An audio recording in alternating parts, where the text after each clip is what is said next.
Boosius presents Freak City. Like the 14th time. Been a lot of these. Alright, what were we up to? We did Fruits last tour. We're not doing bad. We're at 78, so there's 7 more things to do in here, and then 7 more to do in the final city. So let's try this man or beast one. I don't actually know what it said. Oh, hello. We just spike jumping? We're definitely spike jumping. Definitely suddenly... I don't like I'm playing I Want to Be the Guy. Like, this is just what I think of when I think of I Want to Be the Guy, is just carefully jumping between spikes. Or more recent I Want to Be the Guy like, I suppose, games. The original didn't have you do this outside of the good level design room, from what I remember. Or maybe that was Boshi that had the good level design room, and I'm misremembering now.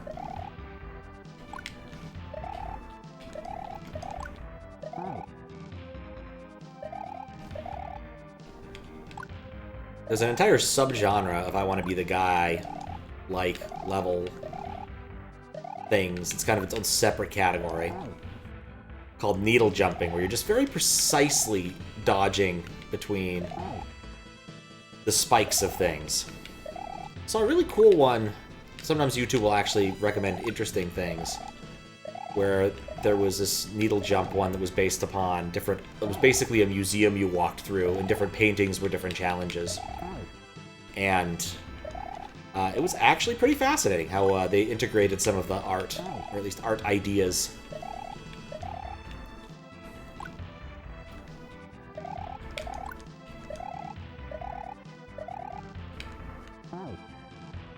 But this is just very precise jumping.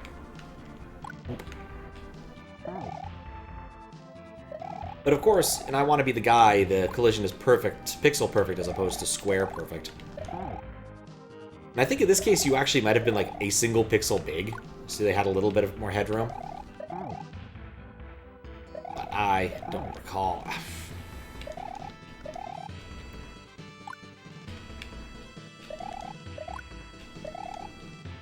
Okay. It's been annoying that one of my first attempts was my best attempt so far.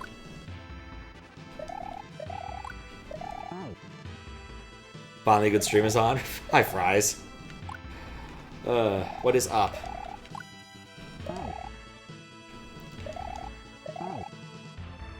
Yeah, I would have started a bit earlier, but the thing I was trying to get to work didn't. I was trying to get this indie game to work, and it had an FPS thing in it. I'm like, oh no, I'm getting like really bad FPS. And so I spent some time futzing with it and turning my resolution down and doing all sorts of stuff, and eventually came to like almost acceptable, but it wasn't acceptable. So I gave up and decided to do this. Really thought about Slay the Toho. Or Legend of Lost Branch, or whatever it's called. It will be Slay the Toho for me. Probably indefinitely. Why can't I make that jump?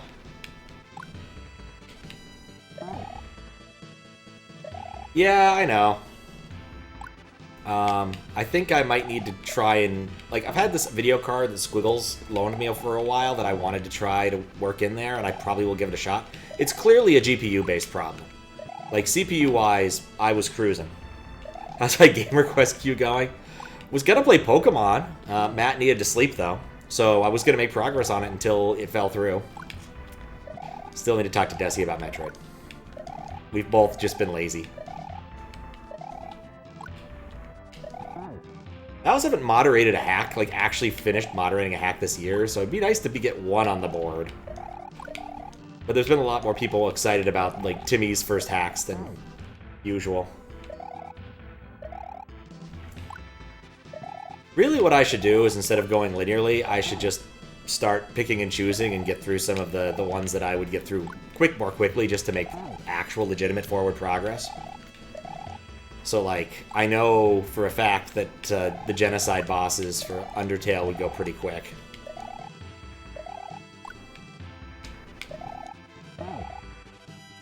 Like, like one street.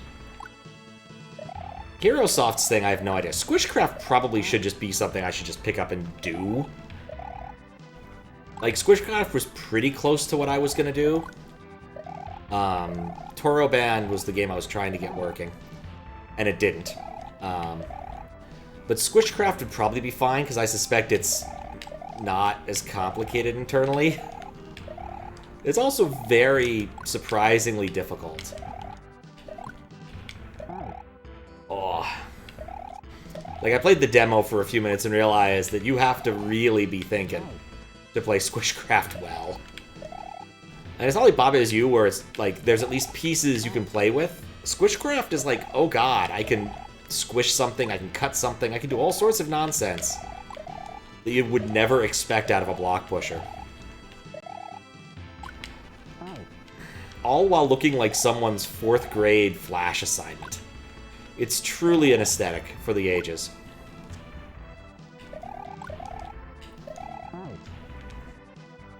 Risky's laptop is blue screening, told her to update her drivers. Took 2 weeks for the listen, then she tells you one of them recommends going from 51 to 54. You were like, bruh. Is that how far back her drivers were? I never had something that went that high. You know, maybe that's not a bad idea. Maybe I should try to update my drivers. No, I definitely did try to update my drivers at some point in the recent history. Why does that jump?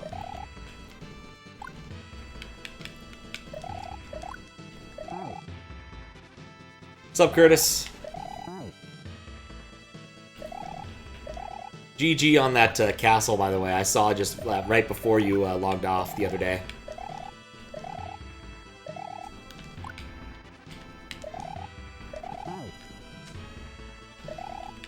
That is a really tight area. What was the name of this level? Didn't even look. NVIDIA major version changes indicate years of change. Dang. In the mouth of the beast. This is a 4-star. Anyway, I just was saying there are things I should have been doing but didn't. I also, like, basically it was like at the point where I'd spent like half an hour working on trying to get that to work. Get Toro Band to play nice. I was just like, yeah, I'm just kind of done. The only other thing that was like on my list of like random stuff I want to do is an Adventures in Adver Gaming, but I also need to do like a lengthy setup for that. Okay, I don't know if that thing's gonna go off or not.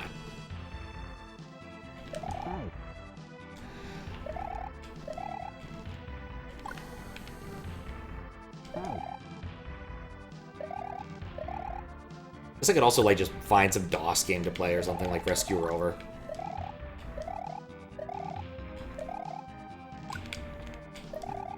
But this like the thing about it is that there's a big old flowchart in my head about what to do when I'm streaming, and at the bottom of it is always moderate SMW. And you just can't go wrong with ending up at the bottom of your flowchart. Slay the Toho was a close second, though. I was considering that. But I was annoyed at window captures, so... Though at some point, I guess, maybe later in the stream, I want to show off something and get some feedback. Maybe, like, right before or after I do a BRB or something. Because I have... there was someone comment on a YouTube video that it'd be nice if I had on-screen chat for full-screen games. And I have some old code that I'm repurposing, and I just would like a second or third opinion. About, like... if it looks good on stream, I really don't know.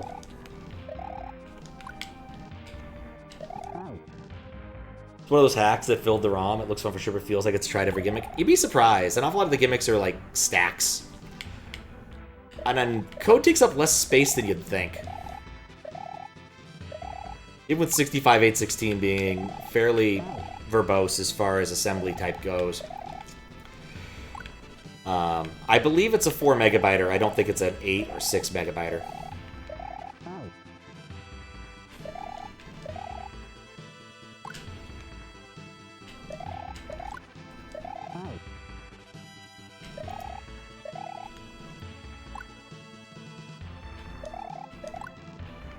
There we go.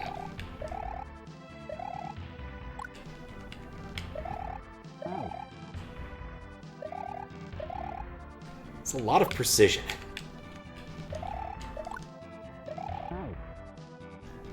But anyway. Yeah, Matt had to bail because he wanted to sleep. So that's why we're starting later and not doing Pokemons. And I don't really want to mess with the setup, since I'm going to do Pokemons tomorrow, to set up the Windows 98 machine.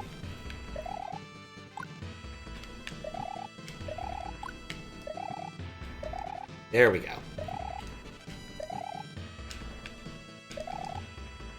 Okay.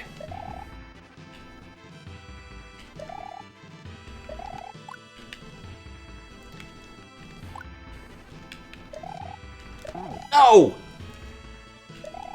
I was terrified. But I saw the end. That's what matters. When you see the end, that makes things easier. But yeah, it's a little bit of, like, YouTube work. I went and got Lunacy edited, because Lunacy was going to require a weird hand for editing, since I made, like, a bunch of brightness and volume level changes on the fly. So I went and replicated those via editing. But Kid on Live's been giving me grief recently. And the only way to fix it, because it's just like, I launch it, it's like, I crashed. I'm like, okay, cool. And then I launch it again, and it crashes. It's like, do you want to reset your config? Sure. And then it doesn't work. And then I reset my computer, and it works fine. I don't know why. What's up, Boosius? Thank you for the good luck. I'm happy to be of service. This wasn't intended, as the stream title says. I was planning on doing something else, but both of the things I wanted to do fell through. One, because Matt wanted to sleep more. He messaged me at like 5 p.m. my time, and I wanted to start stream at like maybe 9:30. And yeah, it just seemed like bad odds for that working. And then I spent about half an hour trying to get Toroban to run at an acceptable frame rate on my computer here, and it doesn't want to. Just straight up doesn't. It's a block pusher, so this shouldn't matter, but because it's being weird, I didn't want to do it. So I'm going to see about trying to get that video card swapped out again this time, because I tried last time when Squid was loaning me the card, and it just didn't work, and I got tired of mucking about when it was hot. It is no longer hot, so just put the machine on its side and give it a shot tomorrow or Saturday, or if I can't get it to work again, I might just try and get Squiggles to come over and help me out. I'll pay a hefty Pat's a dope premium. Probably in taco form, but who knows.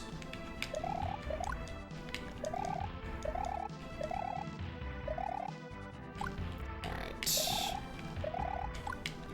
Dang it. Oh, thanks for good luck. How you doing, Godhorst?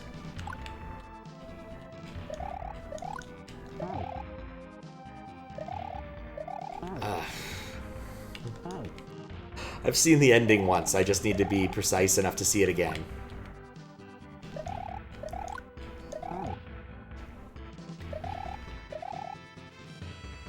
Yeah, I really should just, like, I've said this way too many times, set a date, send it to Desi, and be like, we're doing this.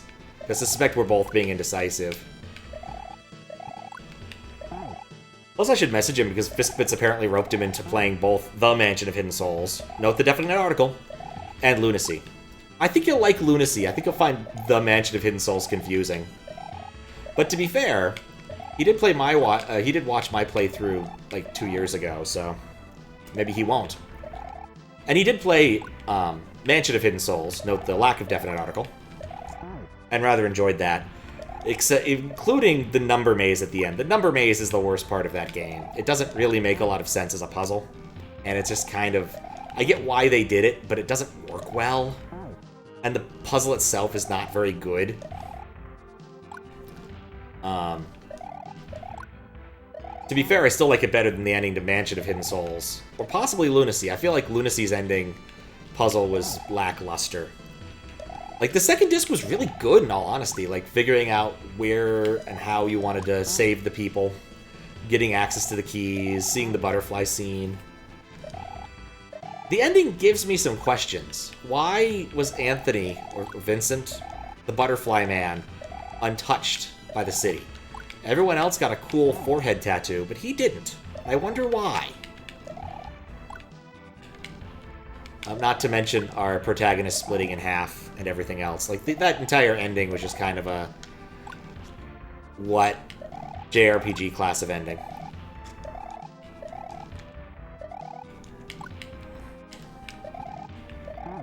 Damn it. But yeah, I've got the Saturn out still just to replace the... replace the battery, and then make sure that works. Got the battery sitting over there. Then I'll put it away, and once I put the Saturn away, I'll feel more comfortable bringing out another console. Because I'm thinking the 64 combo could be fun.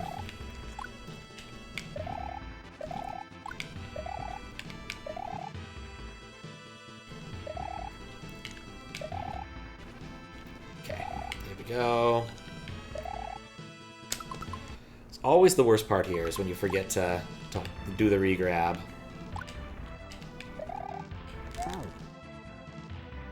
So close.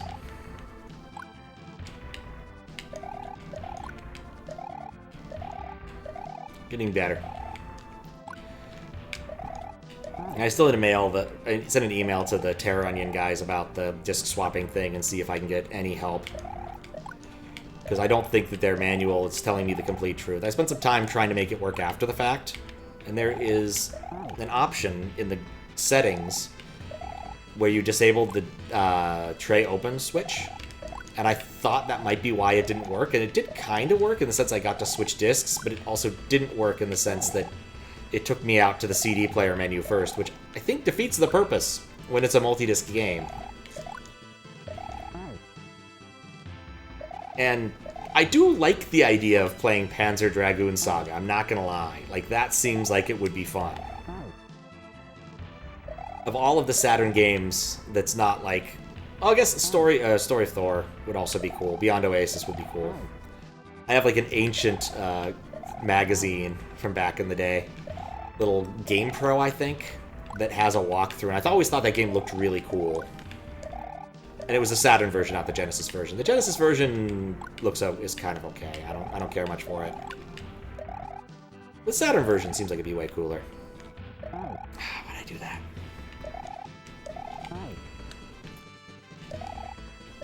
Anyway. I streamed yesterday, right? It was the day before I didn't stream. I'm just getting YouTube nonsense done. I just didn't have the wherewithal. But Pokemon, hopefully tomorrow, depending upon how tired I or Matt are.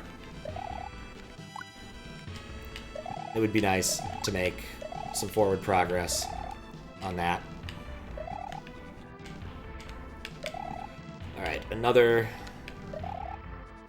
Right. It's one of my big weaknesses as a Mario player is I don't remember to hold. I know how you'd get that moon, but I don't want to do it. I just don't.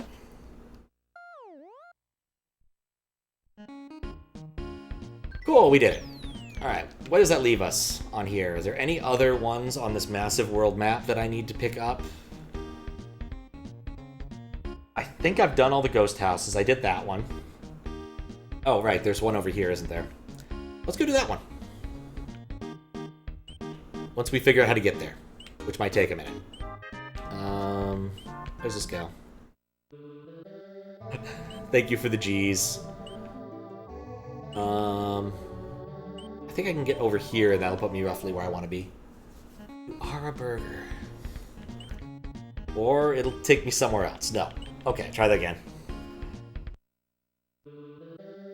I mean, according to the documentation I have, the answer is years. Maybe if I go this way? 4 years. Dang. Alright, I've done the disco room. That's the one that has the little bug.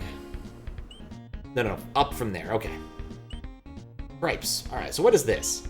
Accelerating Sky. Was there a reason I didn't like this level? Oh, no! Okay, I remember playing this for a few minutes, and this wasn't that bad.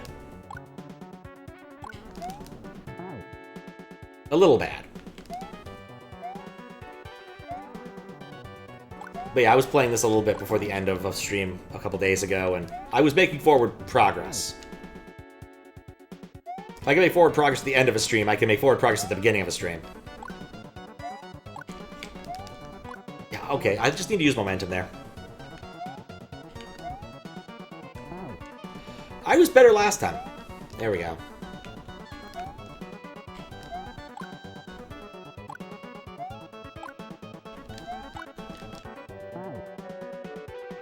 I did stream with this twice. It's very possible.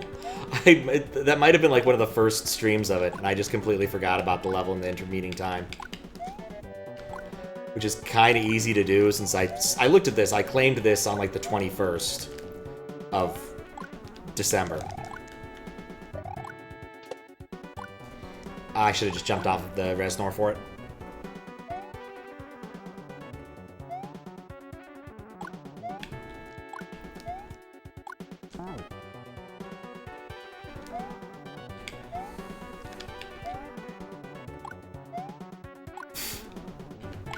Hitboxes. What are those?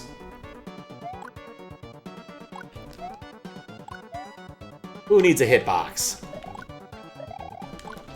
What's a greenhorn? Who's a greenhorn? Ow.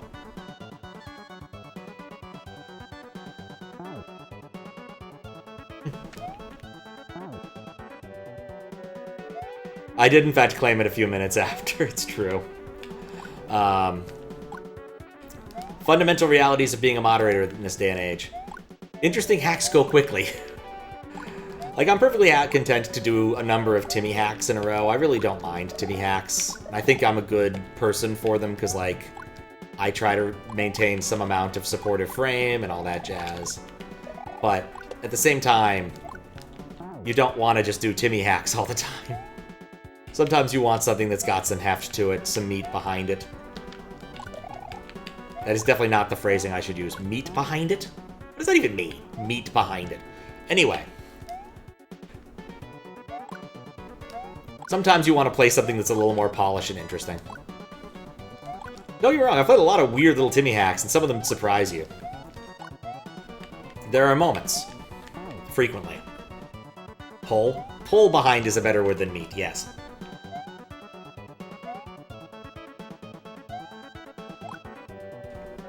Maybe I'm just hungry again. I'm not hungry right now. I actually had a pretty big salad. Trying to salad twice a week at least. Seeing some results. Salad results.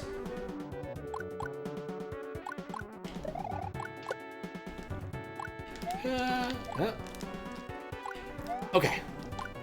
I don't know where the PB is right now. This is today PB at least. I wanted the moon.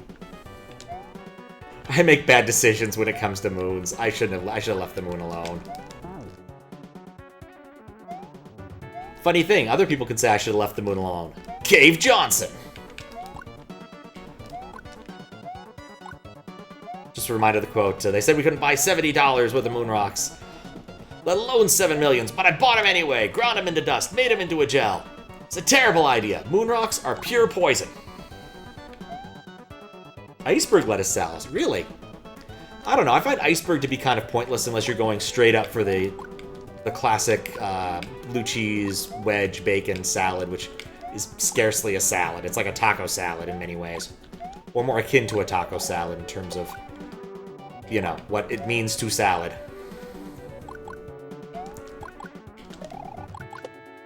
I'm a fan, don't get me wrong.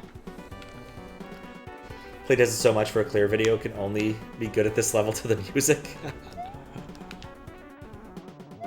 Interesting.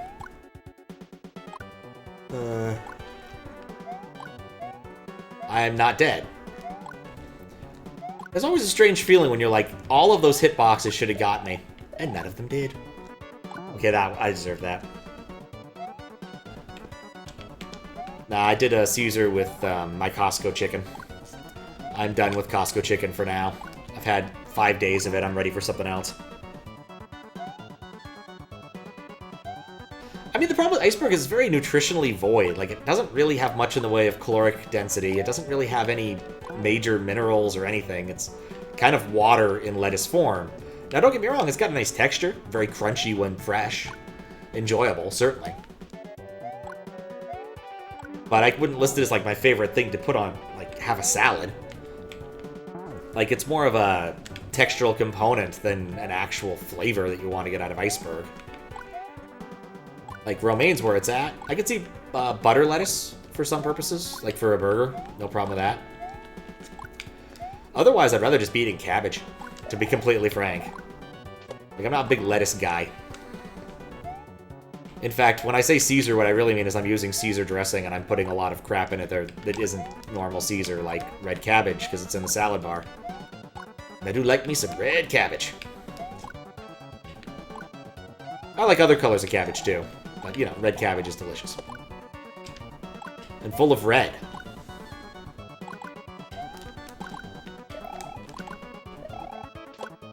I jumped a bit later than I wanted to for that one. This is fine. Now this up is the double Reznors? Okay.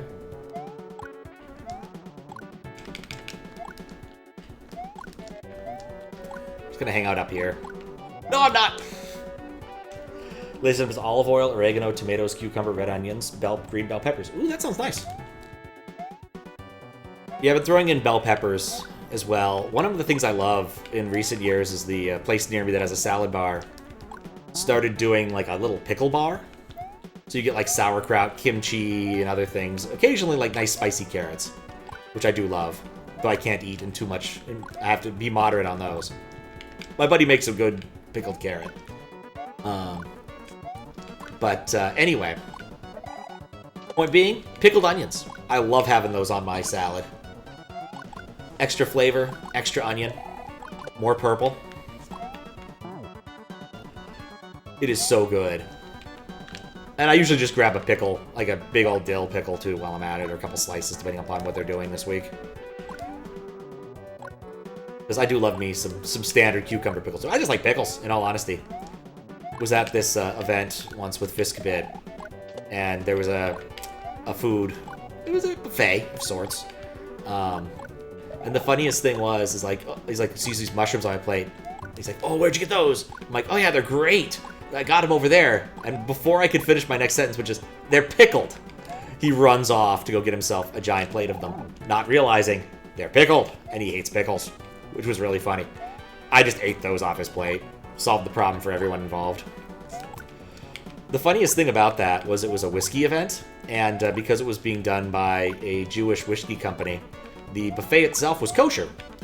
But because of various Hasidic law issues, you could not take any whiskey with you into the buffet area. You had to keep them separate. I'm not exactly sure what kosher issue would make that happen. Like, don't think there's any prohibition against, like, multi-grain bread in Judaism. Oh, what's up, sir? How you doing? Worked 5 hours today, 32 this week, and officially dropped out of school. How was... I'm doing pretty good. Can't complain. It's mostly my name. I am Pat, and then in college, when we were doing when people were learning about functional programming, they decided to don me Pat CDR after the Lisp construct, which grants you the other part of the list. So in Lisp, there's two important functions when dealing with lists, which is really the only data structure you have in Lisp. Lisp standing for, like, Lisp something like programming. I forget what it is. But basically, everything you do is lists, including but not limited to the code itself. So you get the first level of the list. You can, in modern Lisps and schemes, you can use the first command. But in older versions, you use the car command. And I think this had to do with it in detail. The why it's this is a little bit lost to time. Though it's largely believed to have to do with naming conventions on the physical Lisp machines that Symbolics produced for a short period of time. But the opposite of the car is the Kutter, the CDR, which gives you the tail of the list. So there you go. The more you know.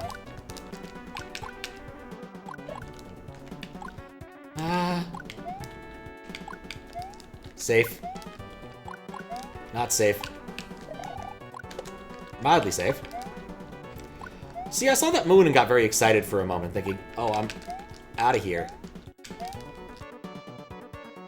And I am! Whew! Big Bertha's a scary, scary girl. Name and boring programming stuff. Yes, exactly.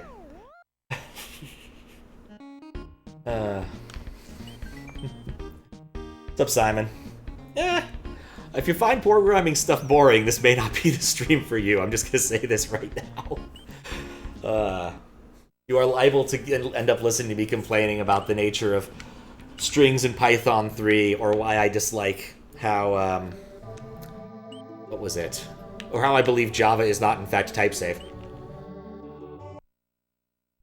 Because it isn't. It's not type-safe. How was my day? Oh, pretty good. Had a salad, did some work.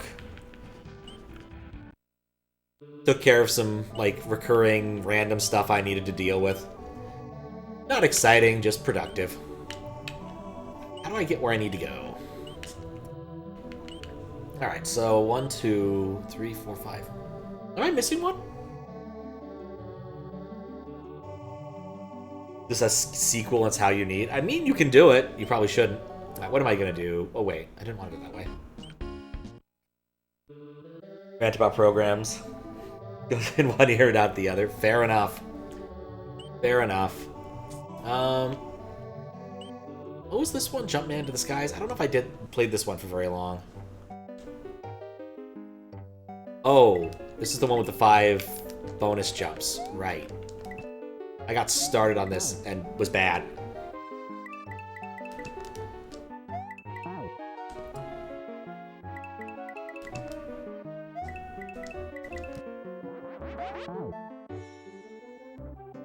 Anyway. Oh yeah, I did the lunacy thing. I got the editing done for that. I looked at that and I was like, you know, I can do better.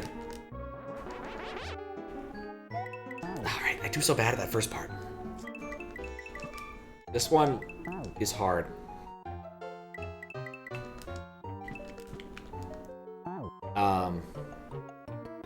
But yeah, so one of the things I realized was I could actually get the game files off. I could get basically the video files off the disc, and so I re-edited the video to use the game files extra ending stuff, because I couldn't get that to proc, despite my best efforts on the Sega Saturn. Finally found a good use for AI, commenting your code. Oh, that's one of the things I hate the most about AI code, is when people use it to write comments. I find it to be one of the biggest hells, because it frequently comments things that need no commenting. It's a very odd feeling.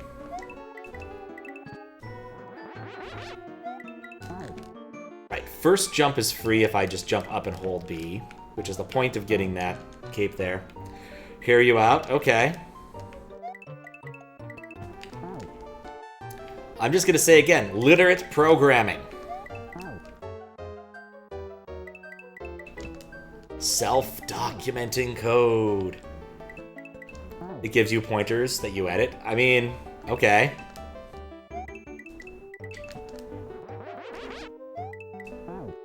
Gonna wait a little bit.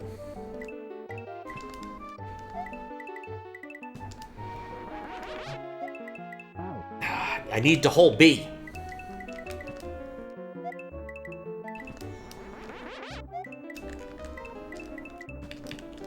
Okay, next.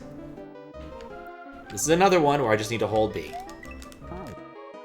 That's better. I usually die on the bottom spikes. I don't think I've actually gotten past that section yet. Oh, cool. This does actually let you do that. See, that's how it starts, Fries. You're all like, oh yeah, it gives me something I edit. Before you know it, next time Claude goes down, you're completely useless. You're like, what should I have for dinner? I don't know. The AI hasn't told me what to eat. And you're just off in a corner eating a cabbage somewhere now. Like, literally just picking up a cabbage and eating it as if it's an apple. Because you just don't know what to do with your life without AI.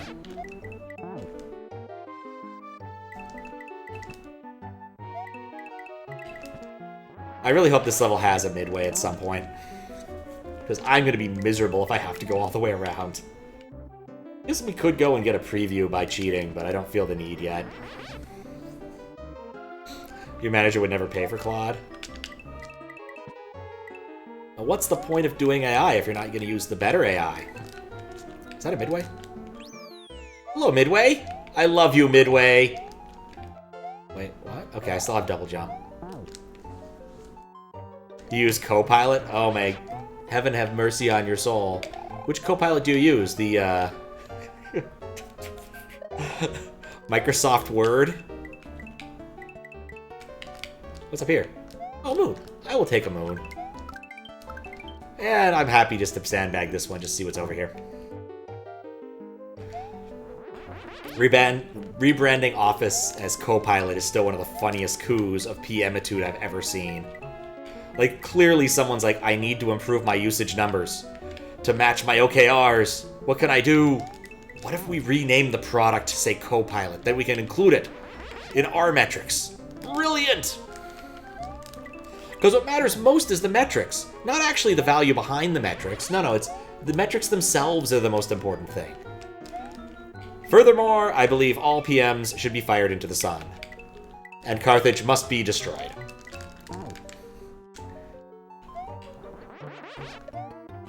Really don't like that Carthage place.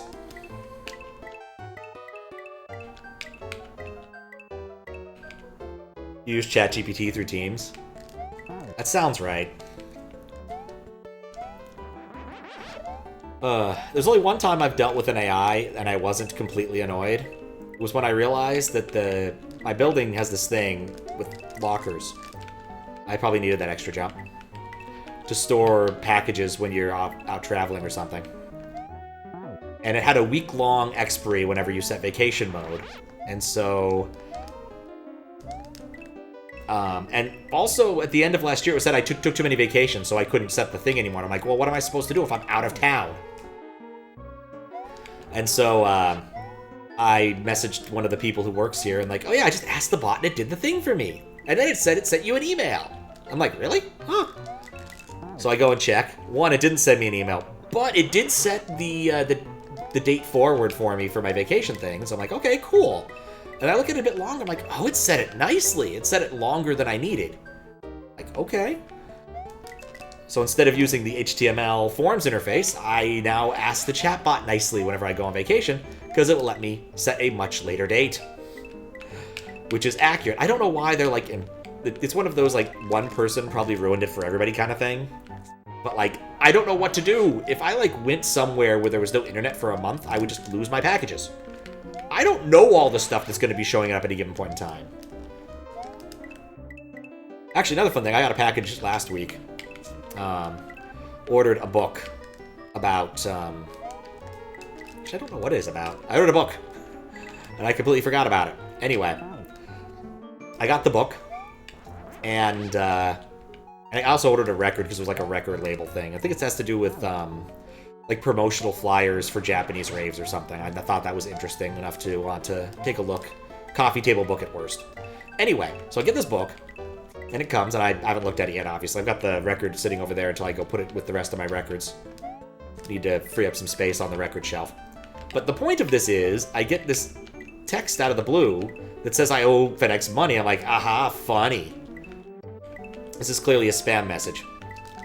That level was easier than I thought it would be. And I go and look it up like, oh, that book actually came from Germany. Oh, I guess I do owe them duties. Huh. And like the FedEx site backs it up. It has all of the right numbers and stuff. So if it is a phishing attempt, it's a really good one. And if it's not, well... Weird interface? Yes. Hate PMs in Rome. Exactly. Well, Carthage was weird. Thanks for the GG. We're moving. Now we just have to be good at this, which... The fact that I get a power-up here, I think, is indicative of what to think about the level. Sup, Triclide?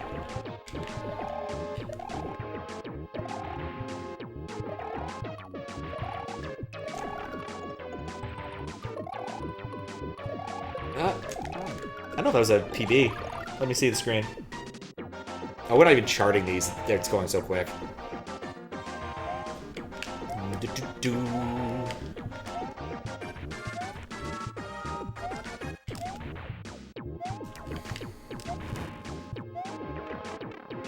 Too high.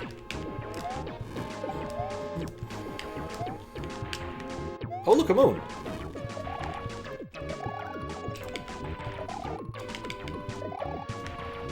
Nope. Thanks to the GGs. Now, what else was I complaining about? No, the thing about PMs, right, is like individually they're decent people enough. I've met enough PMs and I don't hate them enough to launch them onto the sun. The fundamental issue is a bad PM consumes a lot more time and effort than they provide in value. A good PM is a fantastic force multiplier. Truly excellent. The problem is there's maybe 10% of PMs who don't abjectly suck. And I'm including in that 10% people who are net neutral. Like, the average PM just wants to make more work for people while not successfully achieving anything useful to the business unit. Instead, preferring to rely upon weirdo metrics that don't matter. 3 Elias like, okay, that heartens me. That gruntles me. Something I always love is that there's a non-trivial number of words that we only use in the negative. Disgruntled is a fun one, because no one ever says I'm gruntled. It sounds bad, right? But, like, gruntled does in fact mean happy. At least, that's what it used to mean when people still used it.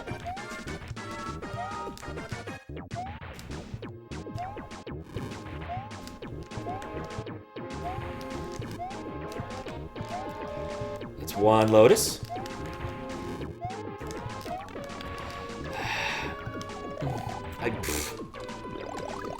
PM shouldn't manage, they should be communicating. That's how you determine if they're good or not. Ideally, yes. Sometimes I think they shouldn't even be communicating. They should be off in their corner counting beans.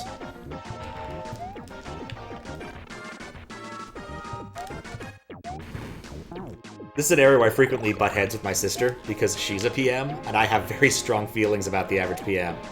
To be fair, she has very strong feelings about the devs she has to work with.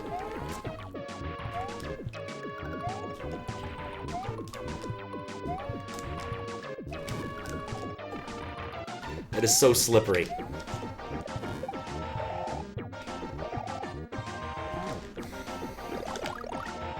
True family feud. Yep. Freud. Look, Fry, sometimes a sword's just a sword. Oh, you can't spin jump on these? Oh, okay, I've been making this harder than it needs to be. Alright, we're going for it. I'm getting the brass ring.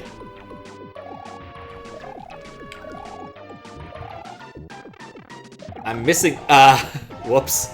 You know, technically speaking, I think there is a high enough density of fireballs. You should be able to beat the level without needing our buddy here. Like, if anyone were to task this, that's what I would want to see out of it.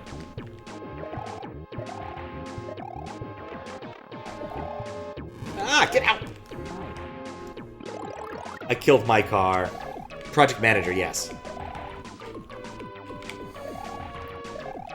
In engineering, it's a discipline that's supposed to do things like get requirements from the users so that the developers don't have to figure it out. In practice, what they end up doing is frequently injecting themselves into processes and things they don't need to be involved in the interest of gaining metrics or finding extra stats or something that they seem to care about, and they often treat their metrics as measures, which is bad. Because when a metric becomes a measure, it ceases to have any meaning because you're going to be gaming it.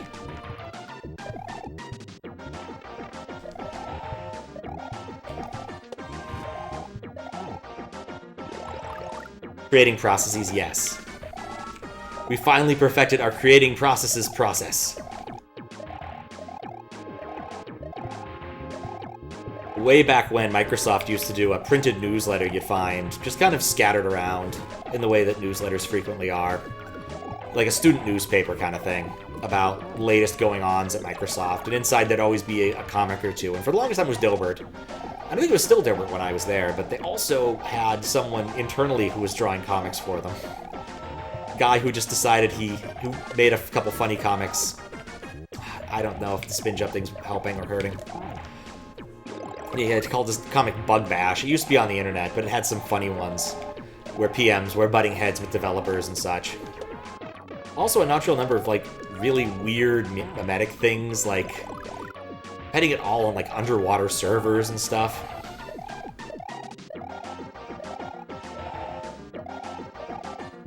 What if It's on archive.org. Oh, it's so slippery.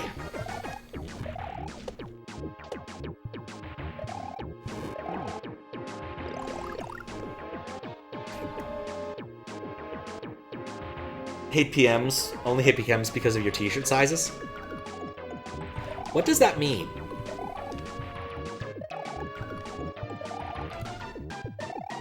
I have an idea. I think this actually will work. No, it won't. What size backing up the XP is? XXL? Yeah, I mean, that used to be the thing at Microsoft. You'd never find any sizes smaller than a large. They'd order a lot of extra larges.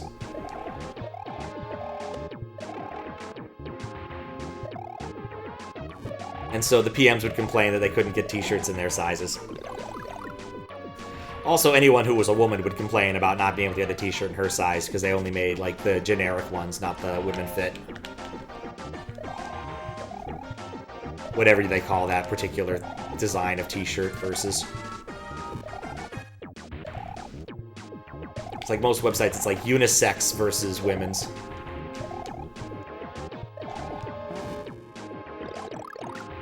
Use sizes to determine points for storyboards. Wait, what? Okay, I am utterly confused about what this means. Storyboards? Are you you're a tech person, you don't do animation? Is this some sort of PM magic? Where am I? I assume what you mean is, like, bug priorities, perhaps?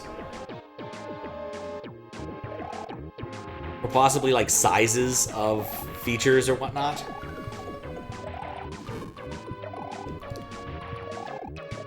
Worked for a guy who was really enamored by spending time with estimates, and basically it was a complete waste of time.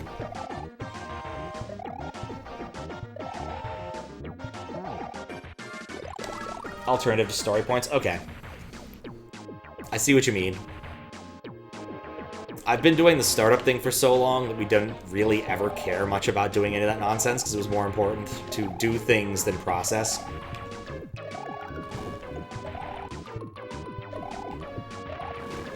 I need to land on that one if I want to do this. I think the strategy is actually pretty decent, because it reduces the, like... No. Worked in Fibonacci shops. Huh.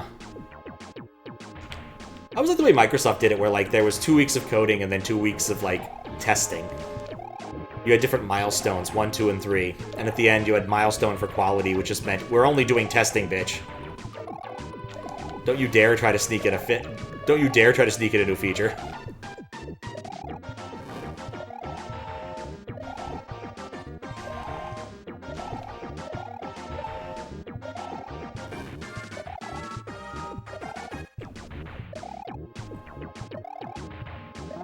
If I stayed there, would that have worked? Alright, the strategy is getting me somewhere. I think this has legs.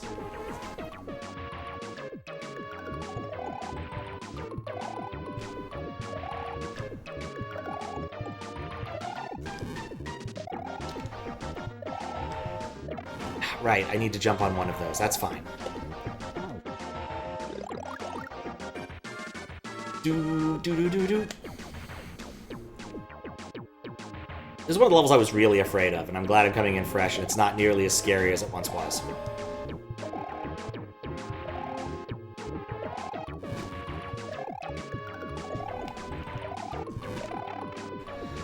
Yeah, I don't think there's a winning way to do that without moving left or right, unless I can jump on the prior fireball. The prior ball, if you will.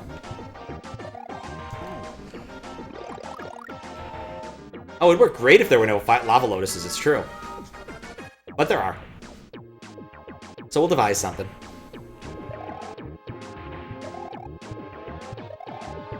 I do like the Simlax graphic for Triclide, though. It is a clever little bit. That worked. Okay, cool. We have a strat that works. This one is jump twice. No, that one... It's jump twice, but I need to jump a little bit later.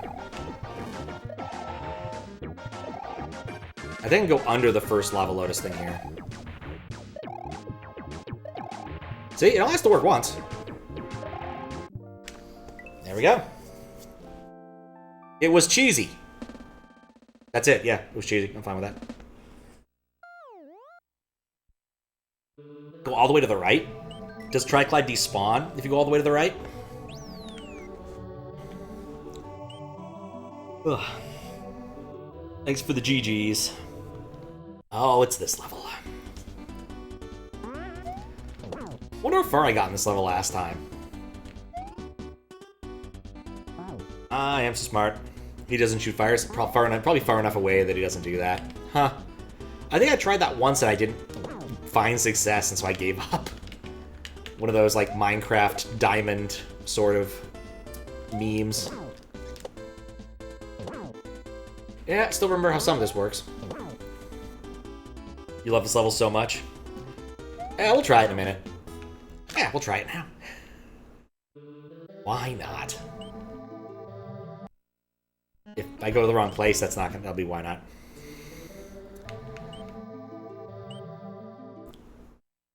I feel like I'm missing a level. Oh, right. I probably need the, shell first. Alright, let's try this. Again. See if Triclide just doesn't meaningfully spawn.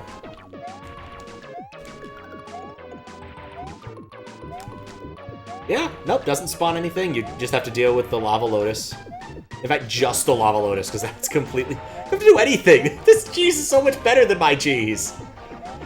Like, this is like... I don't know, Gruyere, and like, my cheese is like American deli slices.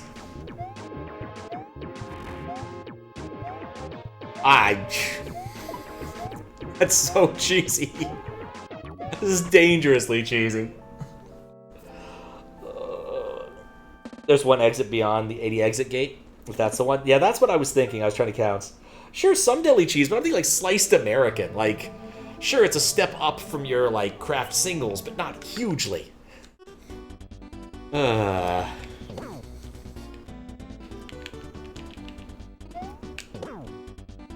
do like Gruyere, though. I find it to be a very nice cheese for making. Or a Havarti. Havarti's a great grilled cheese sandwich cheese. Good melter, nice flavor.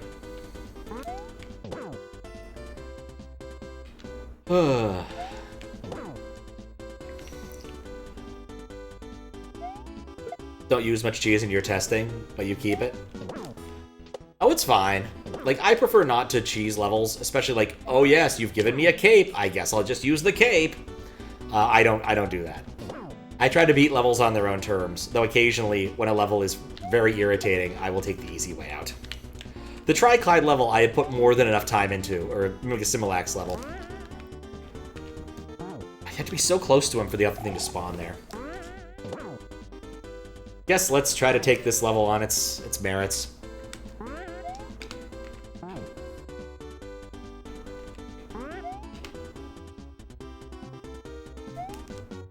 Like, the thing about it is the way this level wants you to play it is actually pretty reasonable. Huh. Speaking of, that is a little bit of cheese. God, I hate how they go back and forth. That's my least favorite part of how this level works.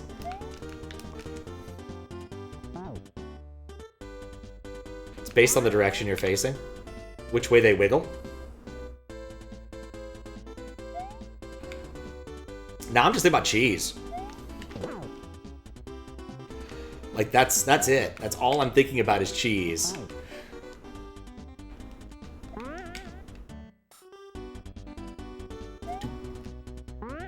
Wait. Oh, right. I'm not doing that strat anymore. What's up, Mangort? How you doing? If they face left, they spawn in better. Oh, okay. Interesting. I assumed it was in a proportion of movement. But, like, in general, I don't want to face a direction. Like, once I land somewhere safe, I don't want to change the direction I'm facing. Left level jank? Oh, it definitely is. That's the nature of left levels, though. They don't work all that well because, well, they didn't... See what I mean?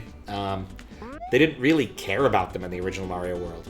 A lot of bugs in video games and in video games especially can be covered up with, well, level designers, don't do that. It doesn't work.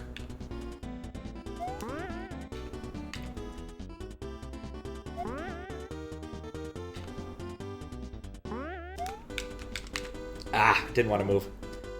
Eating some grilled cheese. Ah, nice. I like a good grilled cheese, but I don't make it very often because, like, I don't really want to buy a whole flippin' loaf of bread. There's a problem I have is, like, sometimes I want, like, a sandwich, but then I'd have to, like, buy a whole friggin' loaf of bread, and I'm like, I just don't eat that much bread. It's the problem of being just, like, one dude in the universe where, like, they sell things, not even not at Costco. They sell things in units just too much, too large for me.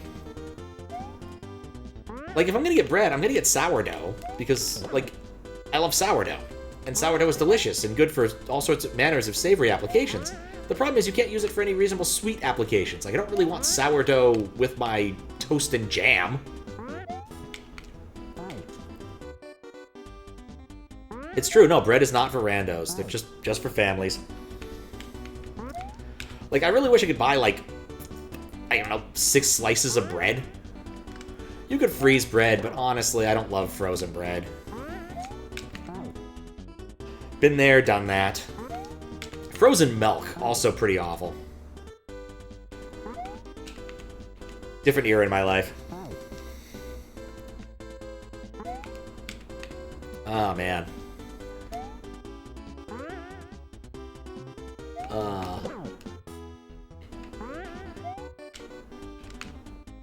Okay, there we go. I knew it was gonna kill me. Your work store's bread and walk-in freezer? Unthought. It tastes better. It's true. How you doing, Blueberry Bunny? I know it's good and economical, but it's one of those things I just can't get behind. I just hate frozen bread. It's completely irrational. It just comes from that time in my life where, like, we were very poor and would go to the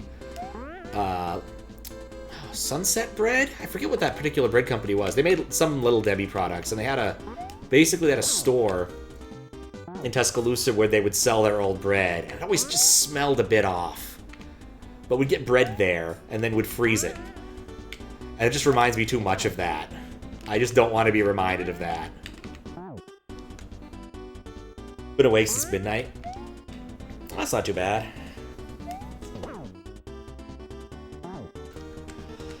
It was a different era, like I said.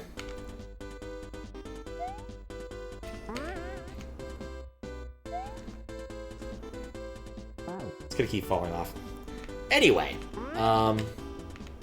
what else? This week's pinball challenge has been released. It's basically Stranger Things. 3 of the things I think I can do pretty easily because it's just like starting modes. One's complete second upside down. I'm not really sure what complete means when they say upside down, because like you don't really complete upside down modes. That's not really how they work. They stick around until they time out, more or less. I'm also not really sure how to proc them at all.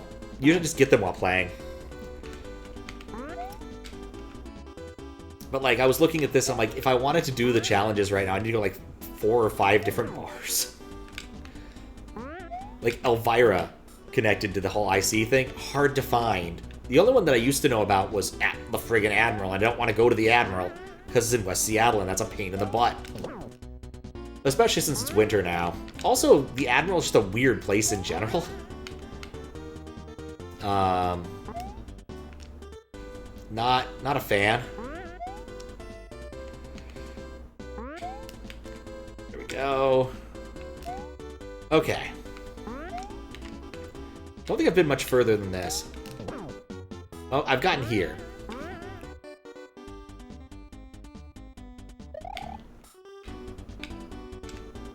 Oh, hello. Our dude despawned.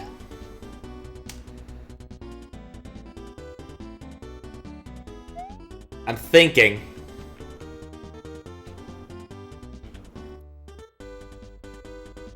Careful. Ah, too late. I saw it. I needed to be a little bit earlier, I think. Later? I don't know. It was a good attempt for that troll, though. Yeah. Meeting this level where it is smarter than what I was doing with killing the Chucks. The weird plant Chucks. The plant-based Chucks. Anyway, there's an Elvira machine at a newish bar or brewery, I think, in Ballard, so I might try that tomorrow. Don't really think I can get many of the badges, but it's worth a shot. I haven't played Elvira in a while. The thing is, Elvira is such a weird property in general, when you really think about it. Because, like, she's like a mistress of horror who, like, I don't know, was like a VJ or something? I don't know what the right term is here, but basically she served as an intermission between horror movies and was best known for having, let's be frank, a rockin' set of tits. But she started this gig in the 80s. Like, that means she's probably like 60-something now, if I had to make a guess. But she's been at it for a long time. Let me kill one of these guys intentionally. I was doing that at the beginning because I felt it was easier to kind of cheese it, but honestly, I finally... Last time I saw the ethos of the level, it's like, no, you just need to stand still for the most part, and you will get these jumps. But yeah, she's had like 2 different pinball machines. Like a 9001 and one that was released in like 17? It's weird. In fact, The Simpsons even made a joke about her, and that it was basically her going, boobs! Was not one of their better made jokes, but, you know, got the point across. You'd think it'd be a Family Guy bit, to be honest, given the exact tenor of it, but still, it wasn't. It was definitely Simpsons.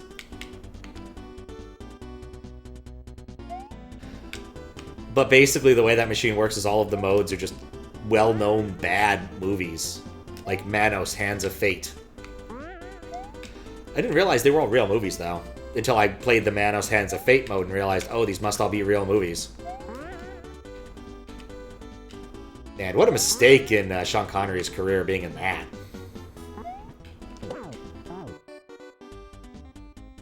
He's been in a few bad movies, I think. I vaguely remember him in Entrapment, but I mostly remember something else from Entrapment that wasn't his acting.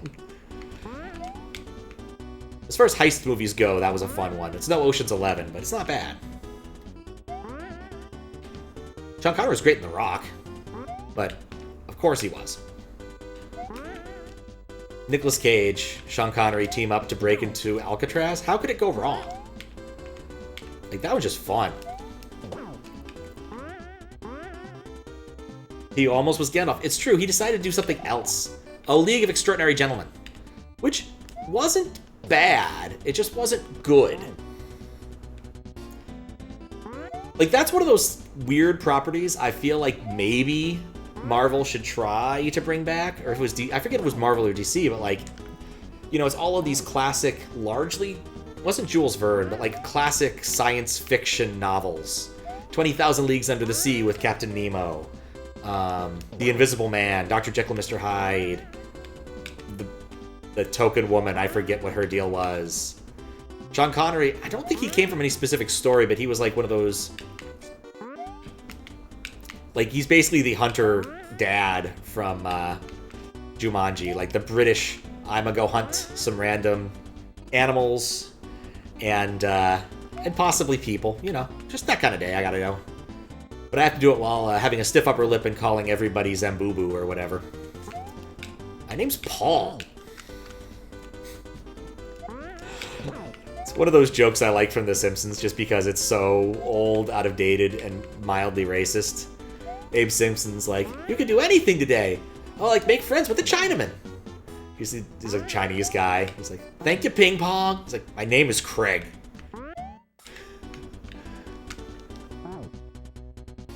Alan Quatermain. Oh, I do not know who Alan Quatermain is. Is he a famous literary character? Also, hi, Tweed. How you doing? Perfect if you want to chill and eat bacon chips. How oddly specific. A real-life hunter? Okay. Huh. Interesting blend of things, then. But yeah, I think people, at least I want a break. Womanizer, of course. Okay, if you go for a swim, go for it. I believe in you. Just make sure not to eat 20 minutes before you go swimming. You might get a cramp, since we're giving advice from the 60s out here. League of Extraordinary Gents are literary characters. Okay, I just don't know what the original property Alan is from. Alan Quartermain is from. I just didn't know. Dang it. It's like not knowing who Al Bundy is. I mean, yeah. Married with Children, I mean, it's been in syndication for forever. But, like, I don't know. I don't think I've ever watched a full episode. I think I know more about Married with Children from having watched the parody on The Simpsons. Like, the only time I remember seeing that in The Simpsons was the episode where Homer goes to space, and, like, they're like, what does the common man do it watching? And they watch a small episode, or a fraction of a parody of an episode of Married with Children. It's like, Al, let's have sex. He goes, no, Peg, and then flushes a toilet that's conveniently within reach of his recliner. And that's one of the reasons why they wanted Homer, is because when he called NASA drunkenly to complain about boring space launches, he flushed a toilet as part of his phone call. It's quite the episode. Invisible Man. I knew it was missing. Dorian Gray, Miss Harper from Dracula. Ah, okay. Tom Sawyer. I forgot Tom Sawyer was in there. And Dr. Jekyll. Okay. Thank you. It has been a long time. I saw that movie in theaters. But it has been a long time. I keep thinking, like, Marvel should actually do something with some of its, like, not so amazing Superman-type heroes. Like, I'd love League of Extraordinary Gentlemen to come back. That would be a fun one to bring back. I think Mystery Men would be great, too. You've seen it multiple times? Really? Don't know who Freddie Mercury is? Yes! He was the lead singer of Queen. I was about to say The Who. Ah, darn it.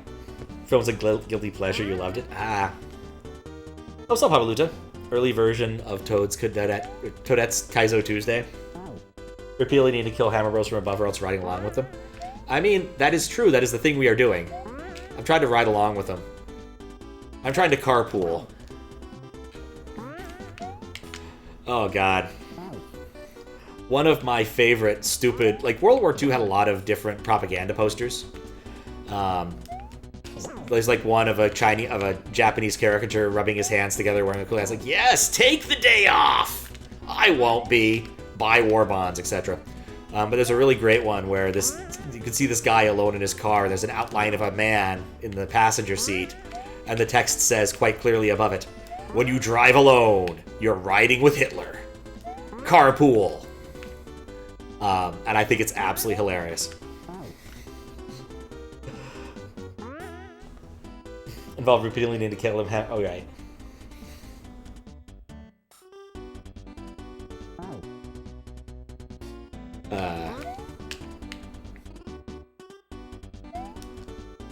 World War III, will there be propaganda posters? Probably not. There'll be propaganda TikToks. But if World War III happens, we probably have bigger problems than propaganda. Also, buy war bonds. Have I ever seen Fallout? No. It's a question people ask me occasionally, like, have you watched this thing? And the answer is no. I don't really watch TV or things made for TV that aren't, like, the few things I actually want to watch. Like, I'd rather watch, like, a cooking show, to be honest. Everything I know about Stranger Things literally has come from the Pinball Machine. I know nothing about the TV show that isn't in the Pinball Machine. Like, there's a bald kid, and he has, like, psychic powers. I know that because it's in the Pinball Machine. Oh, whoops. There are demon dogs, devil dogs, dragon woods. And that's because it's in the Pinball Machine. There's the Demigorgon, he busts through walls frequently. You wanna know why I know that? It's in the Pinball Machine. I was just thinking, man, it'd be awesome if someone replaced the Bash toy for the Demigorgon with a Kool-Aid Man. That'd be so awesome. I do love the Pinball Machine for one feature. And it's not like even the world's best feature, coolest feature. The Demigorgon has a big hole in its face, and you can launch a ball into it and get a hole in one and end whatever mode you're doing immediately. Any Demigorgon mode. And it just counts. It's just so much fun to do.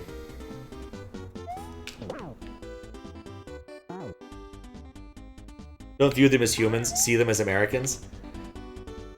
Oof. That sounds a lot like that one Polish guy who was asked if he had ever killed anybody. How it felt to kill someone. He says, I wouldn't know, I've only ever killed communists. Same sort of energy.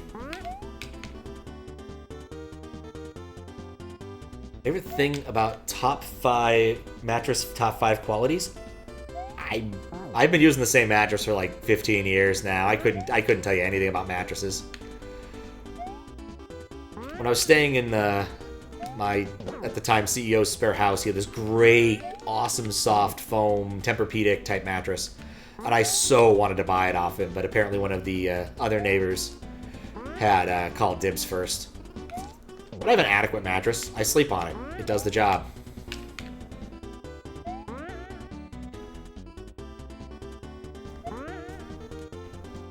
Okay. Oh no! Nope.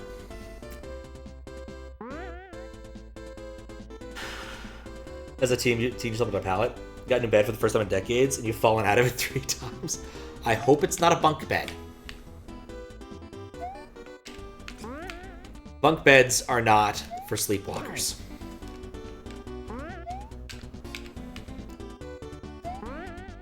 My sister's a sleepwalker. She was telling me how one time at girls' camp, she had sleepwalked and slept-talked into a circle of girls telling campfire stories and completely freaked them out. Because she had actually arrived at like the climax of the story and came out of the darkness, and it worked out really well. But then she woke up, realized where she was, and walked back to her cabin.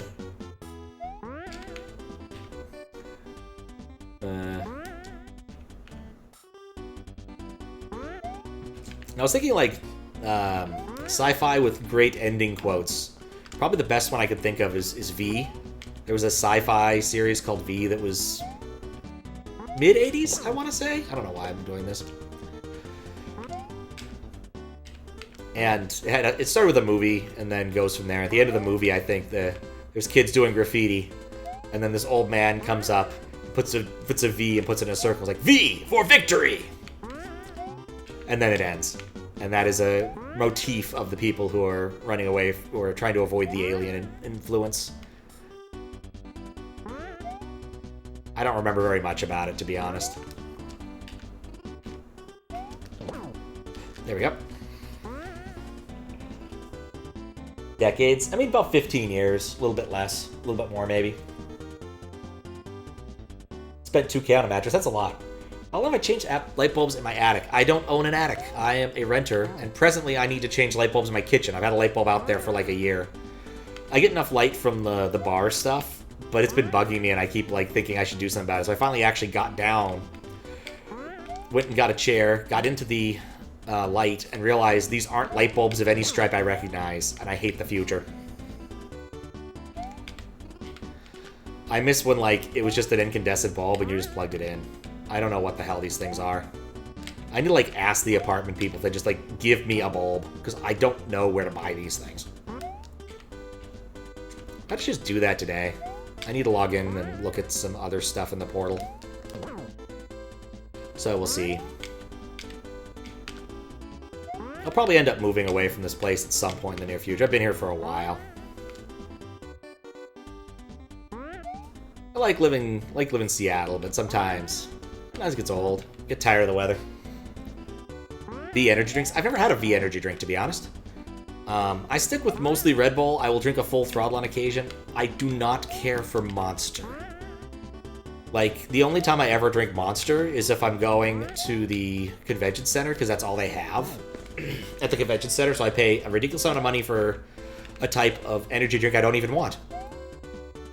So instead, I've taken to, like, when I'm walking past one of the 7-Elevens or what have you on the way over there, I just buy a couple Red Bulls and pocket them.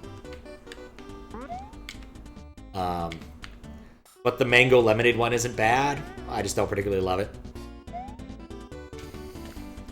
Everyone's an attic, even just a manhole to Roth.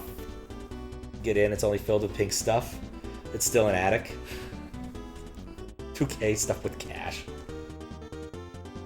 Sister begs you to buy her Celsius or Alani? Huh. I'm not familiar with those.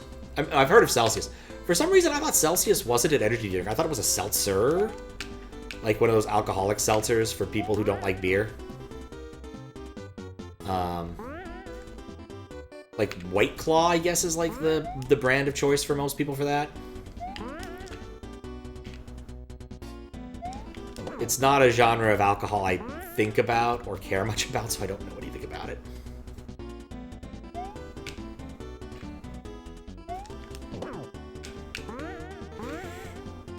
I don't think I like how this spawns in. Okay. It's despawned, so I know I don't love how it spawns in. Never mind, I'm okay with how it spawns in. Alright. Attempt number 2. Spend so much time on it, I want the good stuff. I believe it. Celsius is Swedish, huh? I mean, Red Bull's also vaguely European. I don't remember where from. No, I didn't touch that! It's the worst part about the little wiggling thing, is it makes it so much harder to not touch whatever that will kill you. Energy drink has a little sip of one, tastes alright. Got a blueberry, raspberry one. She always wants to get peach flavor. Huh. Why am I like this? The game wiggled slightly, and I died. What do you want from me, Fries? This is most definitely not my attempt to sandbag. I am ready to be done with this level and move on to the next level that is going to be punishing. Because there's still a few on the docket that I need to do that are not easy.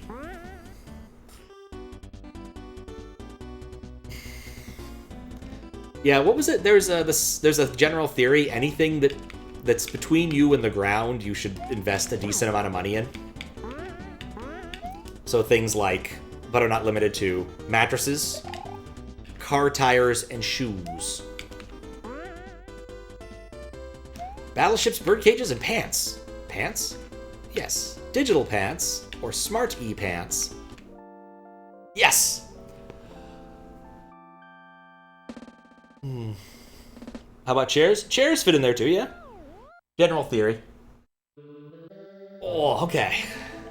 Let's save. Alright. That is it actually 83?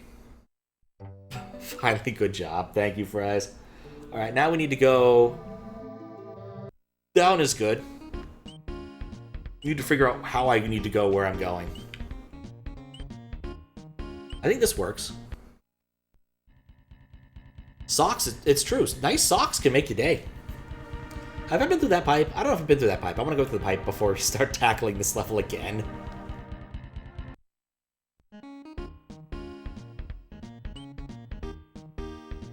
Did I do stress golf? I haven't done stress golf.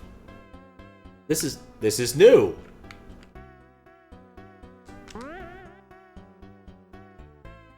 This golf is stressing me out, bro. This must be the exit I was missing, actually, now that I think about it. This is the second time we've seen this ASM, isn't it?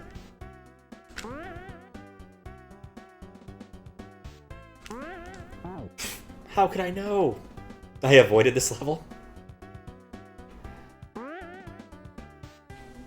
Well, I know where 2 of the levels I need are. This is one of them. No, so every level turns blue when I complete it. And castles explode, and that's how you know you're done with a castle. This was an unexploded castle.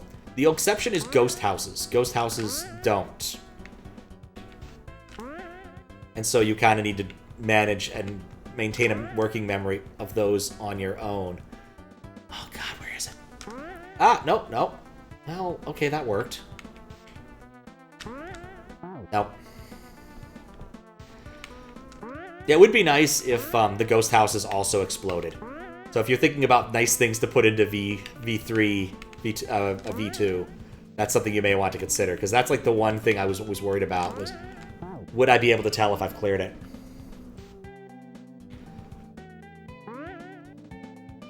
But a few unique levels do not have that property, which is unfortunate. Okay, that works. Wait, that's... I was misreading that background so badly.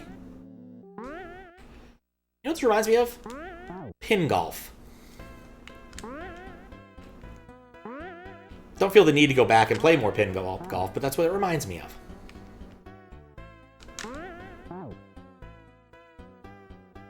Every level is one exit. Yep. Already got that in 1.1. Yeah, nice. I will say that's one of the things that's kind of bad about claiming a hack like this early, is sometimes a hack needs time to cook.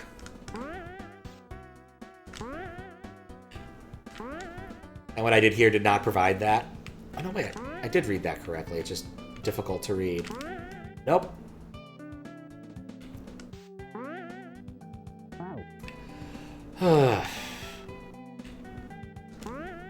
It's like mini golf, but I can't really see the course ahead of me.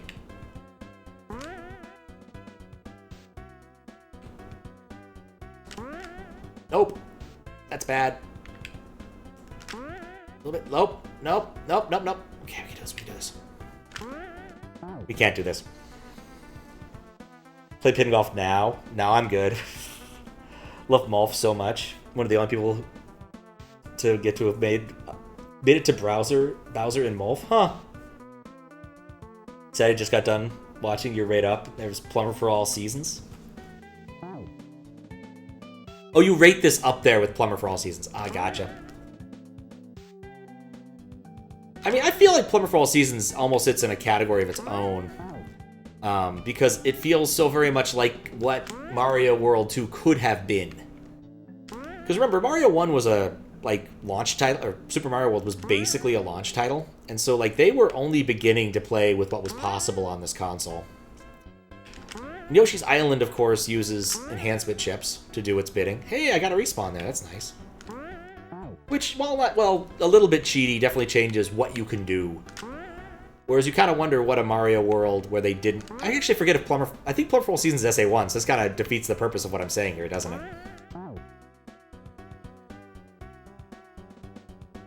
But yes, that.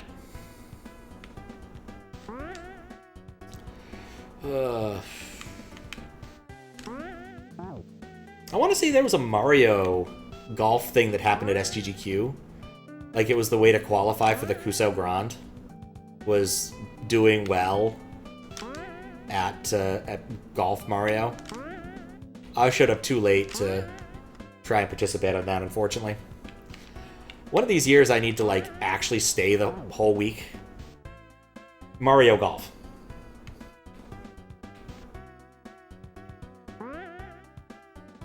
Instead of just being there for a little bit of it.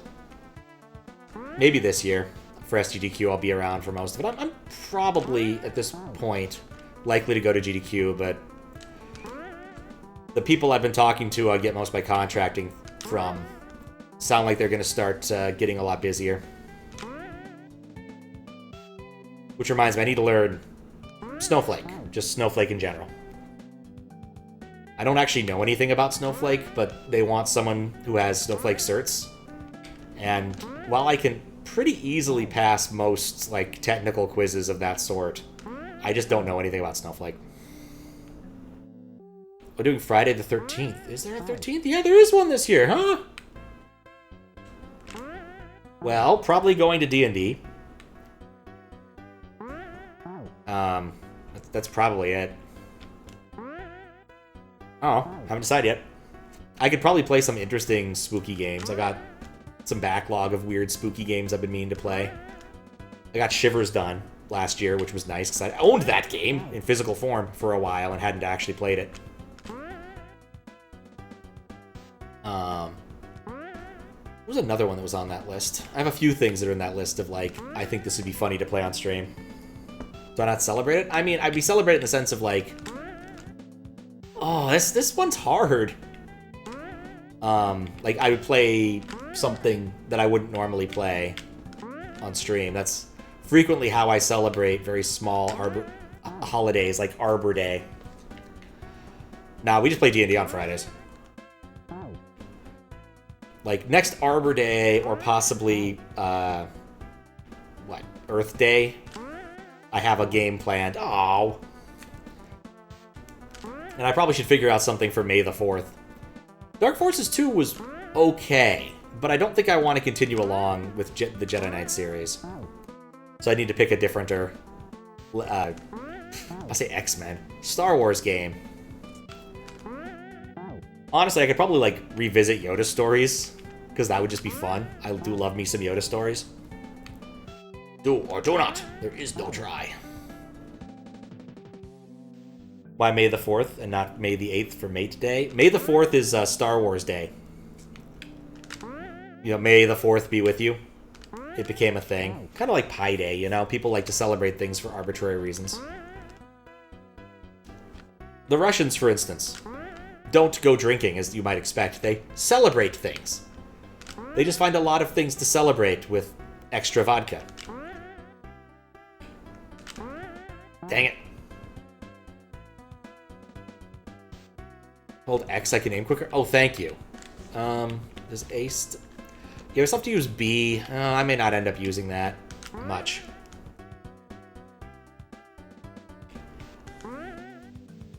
This Mate, because it sounds like Mate. I mean, that's kind of cool. If there was a particularly, like, Australian game I could come up with playing, I might just do it. Because I like a good theme day. Like, I'm pretty happy to have a gimmick to play something weird. I'm not convinced this is a good strategy. I'm more convinced this might be a good strategy.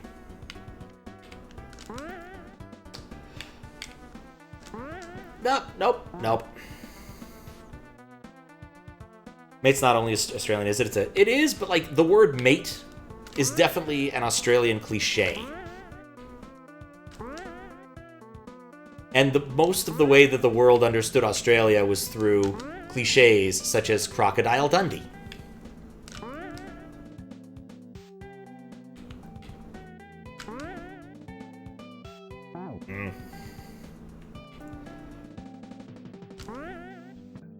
Paul Logan, interesting character. He had his own variety television show at one point in time, and broke into showbiz in, like, a really weird way. Like, he was gonna be a knife jug. Basically, they put him up on the Gong Show. He had, like, some comedian friend who went on it and had a miserable time. So he went on it claiming he was gonna, like, juggle knives or something. But he basically just went on there to rant at the judges and let them know how shit they were. And apparently that was good enough to get you a TV show in Australia in the 80s. The more you know. Not Paul Logan. Paul Hogan! Sorry. Paul Logan's like one of those influencer peoples.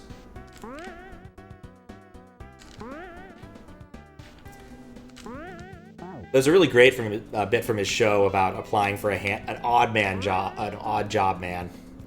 And the odd job that involves riding on a motorbike with a bear. Shrimp. Shrimp on the Barbie. That's another cliche. That's another good Australian cliche. Like, shrimp on the Barbie's a big one. Don't ship Logan Paul. No, I'm definitely thinking of Paul Hogan.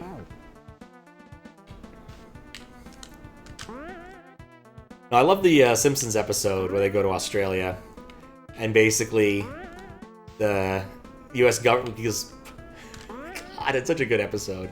Like, Bart makes a bet with Lisa about the direction that liquids flow in a circle, like in a toilet or a whirlpool, which makes no sense. It does not matter which hemisphere you're in. It whirls whichever way it whirls. It has more to do with, like, the shape of your drain or something, and blind luck. And then, of course, Bart decides to ring up some random person in Australia with a collect call from the Drainage Commission, asking about the direction it's swirling, and asks Tobias to go and check his neighbor's toilets to see which direction they're draining, because it could be an emergency. So the good kid does, but of course, you know, this racks him up a humongous collect phone bill, and that causes a bit of an international incident. So they want to take The Simpsons to Australia and have Bart apologize.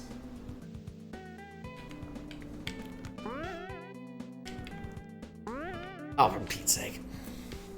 But there are things in there like the cane... There's references like to the cane frog endemic down there. Cane toad? Cane toad. Basically, the idea was that they were going to go sugarcane in Australia, and they were having trouble with bugs eating it, so they got out a bunch of these toads, and were like, yeah, the toads will eat the bugs. Yeah, it turns out the toads love Australia, and now they've overrun the place. No natural predator for it, unfortunately. And rats too. Rats are... No, rats are probably in New Zealand. Wait, what? Queensland only in northern New South Wales? Huh. Australia is a big place, and I actually don't know that much about it. I know where Perth is. I know where Sydney is. That's about it. I know that Australia has a shocking number of roadside fruit attractions. You live there? Ah, okay. One of the YouTuber groups that I watch are a bunch of Aussies, and they mostly play Smash Bros. with stupid rules. But they used to do... They did try for a little bit to be an IRL channel, and one of the guys still does IRL stuff because he's, gotten tired of doing Smash stuff. And he had one which was basically him and his friend taking a road trip and looking at all of the different roadside fruit attractions, which are basically just like big fiberglass fruits of different types. Which, it's kind of like the world's, the biggest ball of twine in Minnesota, that kind of thing. It's really an excuse to get out and stretch your legs or what have you. And what's funny is his friend, basically you can see him getting less and less enthused at every single fruit. Dang it. And a frequent running gag is the guy wants to make it look like he's holding up one of the specific fruits. Like, posing so it looks like you're holding up this giant banana. But the guy with the camera keeps giving him bad advice. And near the end, he's like, oh, I think we got that one. He's like, that one? Because he really expected to be able to use these as part of the video, and no, all of them were terrible. But honestly, the video's better for it. It is a much funnier gag. I am hosed. I am not hosed. But I'm not in a good spot either. Nope. Been to most of the big fruits and animals. Ah, okay. I didn't know there were also big animals. But yeah, they drove all the way from Perth to the eastern part of Australia. Because they live in Perth. And, yeah, I just looked at all of the different ones, rated them. You'd probably get a kick out of it, since if you've been to most of them. Big animals, that's true. Oh, wait, I was thinking just in general, scary animals, not that. You'd probably get a kick out of it. Look up Little Z on YouTube. You'd probably enjoy it. It was his last video I think he did was the big fruit one. In a 2-for-1 deal, him and his buddy also did... apparently there's the world's longest golf course. But, like, it's not, like, long in the sense that each individual hole is long. It's long in the sense that, like, you have to drive hours to get to between the course, different holes. And so they did golf the first day, tried to do it legitimately, discovered they suck at golf, and then made up rules for the rest of the golf just to add, like, a little spice. So one of them was you can grab your ball and run for 15 seconds. What about which thing? Another one was... What was the another one? You could throw your ball, like shot put it, was another one. If you got it in without using the putter, you got a bonus, a stroke taken off. That kind of thing. Golf halls, plus it has an active plane ride. Really? Longest golf course, driving a long way to get... Driving is in driving a car, not driving range. Guess I need to be more precise with my language here. It's like 3,000 miles long. Like, it's a lot. Sorry, kilometers. Oh, how could I know? This course is long. It's like 50 kilometers. Yeah, funny thing, they started on hole 3 because people were actually golfing at the other ones and they didn't want to make it be a nuisance. Because, you know, they're doing a silly YouTube bit. They're not actually there to golf, really.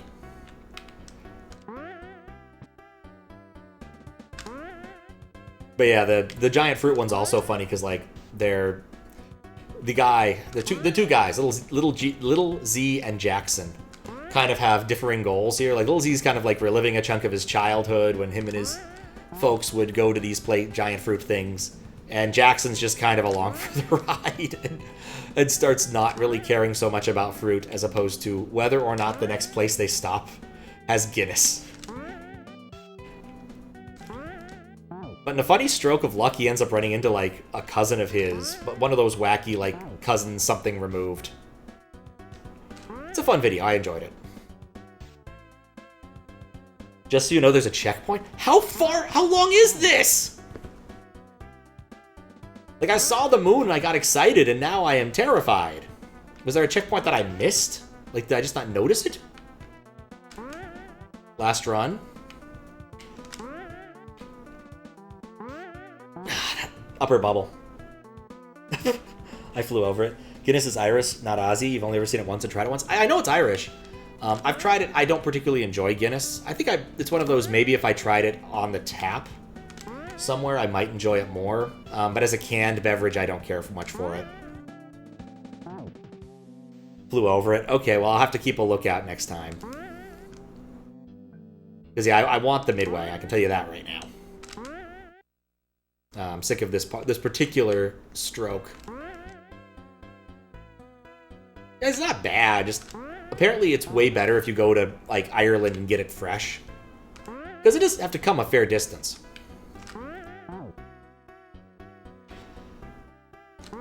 My general opinion is if you're somewhere, you should just drink the local brew.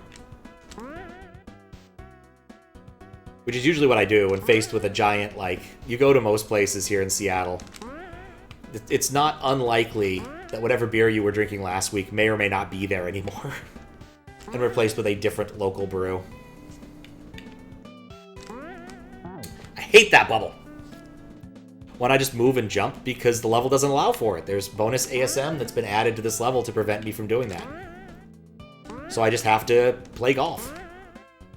It's the gimmick of the level. This is a very gimmick-heavy hack.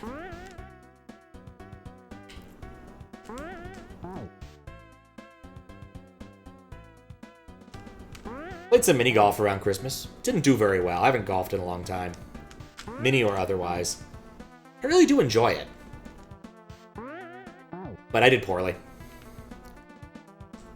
Went to this one mini golf place that had not terribly inspiring holes, and also it had rained like the day before, and so everything was kind of wet.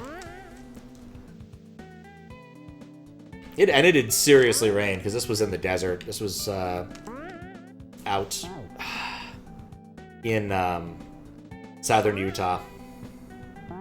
Not too far away from Vegas, like 2-hour drive from Vegas. How do I know? I took the shuttle back to the Vegas airport. Yes, outdoor mini golf. Is that weird? The vast majority of mini golf in the United States is outdoor. Like, I'm racking my brain here, but like the only mini golf place I know in Seattle is at the Family Fun Center in where is that anyway? Edmonds? It's vaguely near the airport. And it's outdoor. 100%. Yeah, most mini golf's outdoor in America.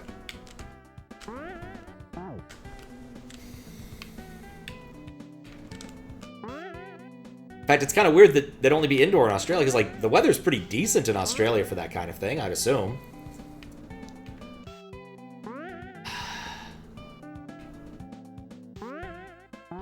That bubble. Yeah, like, even places like Michigan and Canada have outdoor mini golf. Just as a general, like, thing.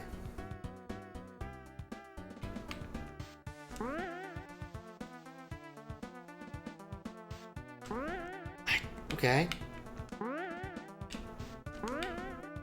Ah, nope.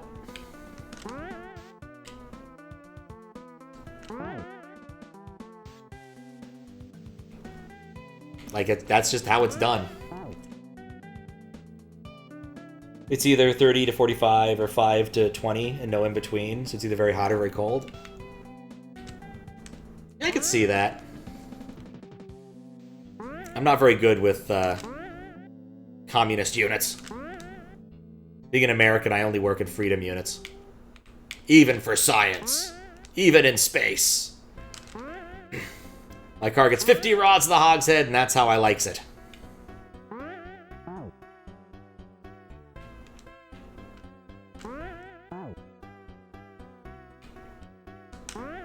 But, like, I assume it's a dry heat, so it's probably not as bad to be outside for a bit.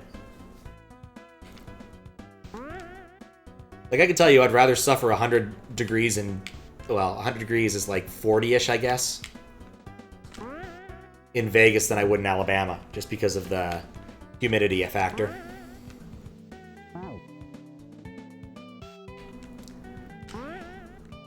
I'm looking in my future, and I'm predicting I will not be finishing this hack tonight.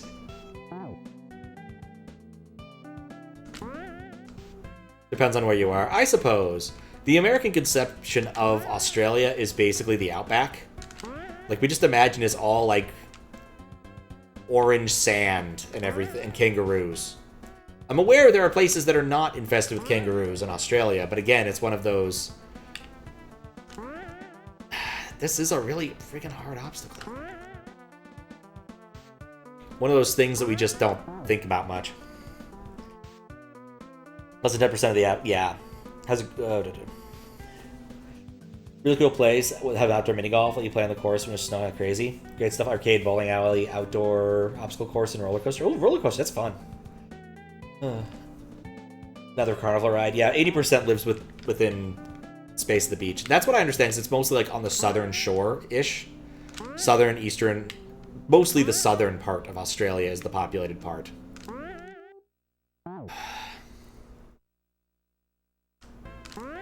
I need a better strategy for that.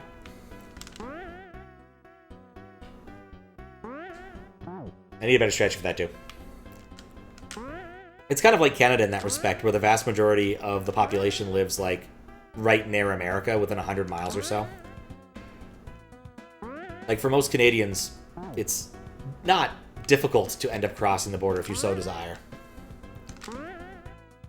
There's a weird part of Canada... Well, not actually Canada. That's what makes this really weird. There's a weird part of America in Washington State that does not connect to Washington State because of how the treaties worked out with Canada in terms of where the dividing line is.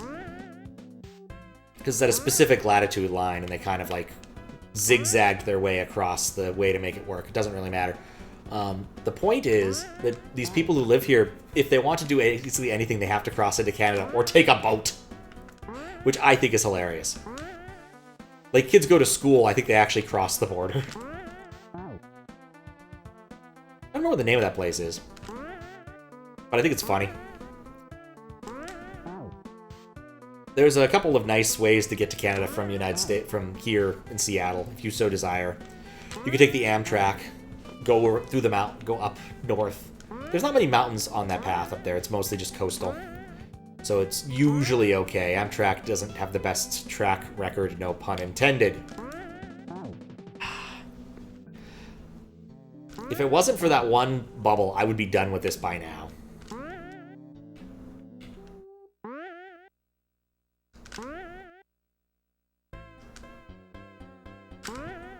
I don't know why I did that. But yeah, there's a boat that goes daily to Victoria from here, which is kind of cool. Victoria Clipper. It's not that long of a trek. How many days would it take you to boat or drive to Japan? Ooh, that's a good question. All right, let's work this. I believe the flight to Japan is approximately 10-ish hours. Planes move approximately 600 miles an hour, so that's 6,000-ish miles, give or take. At 60 miles an hour, That would take me 100 hours.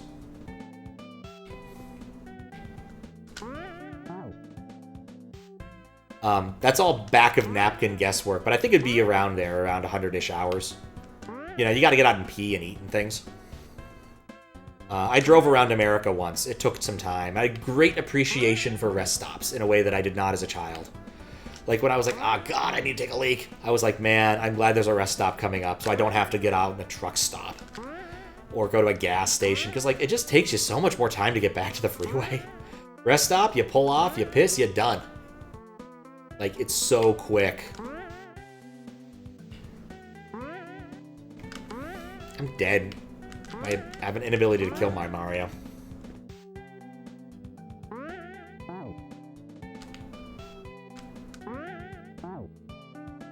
I really wish A would also shoot Mario. Like, that's something I really wish. Like, I could use X. Because, like, holding Y doesn't do anything. If holding Y made it faster, that would be nice. I did also see the biggest ball of twine in Minnesota during this process. But I saw it in late November, and so it was balls blisteringly cold.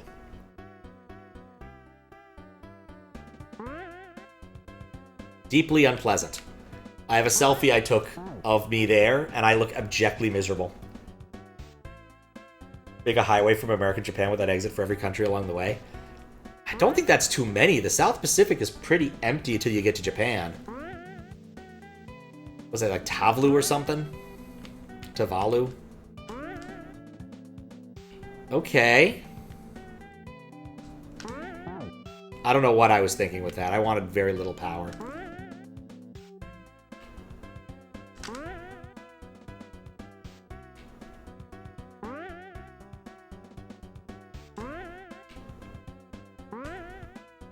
Oh, oh, oh, oh, oh, oh, oh!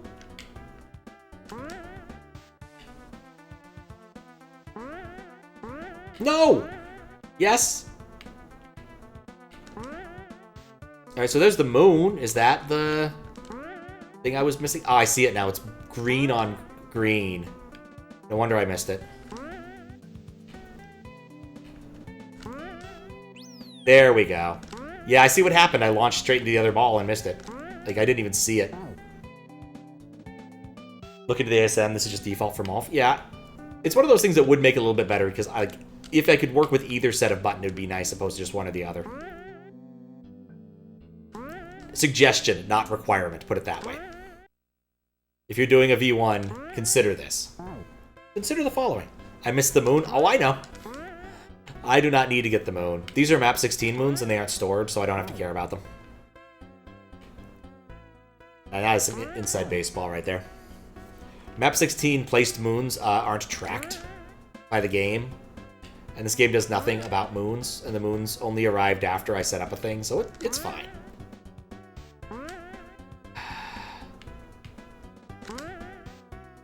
That was way better than it should have been.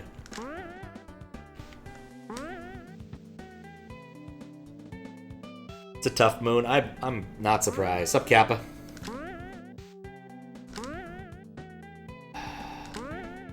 Go. Alright. Oh, no! I just realized one of those isn't the thing I thought it was. It's a mover. Oh, I'm so hosed.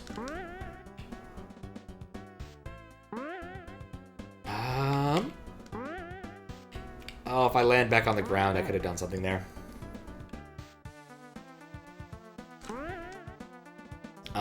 Anyway. I've lost my train of thought and it doesn't matter.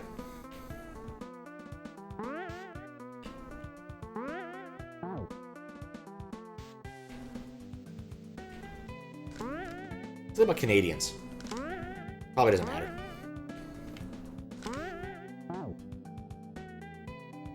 A mover? Yeah, no, I think that one's you. I can't see it.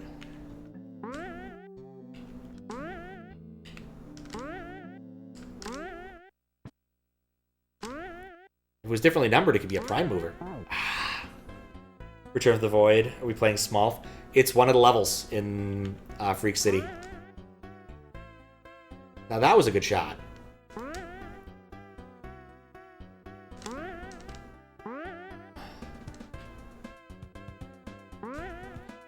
And that was not. Sing you a song. Make sure it's a fun song. John Jacob Jingleheimer Schmidt. His name is my name too.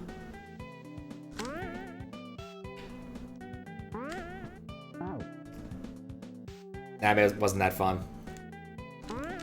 One of those childhood memories that we had a tape, back when tapes were the thing to listen to music on, that had a very silly song. Get up, oh, is it wake up, you sleepyhead, get up, get out of bed, see how the sun is shining, stand up and move your toes, tell them it's time to go, you got a lot to do today. Now mother, you love her, and get a bite to eat, and then hop into your airplane and ride up and down the street. Wait, that's not right, you're sleeping again! Etc. It's a very silly song. Children love silly songs, it's just the nature of it.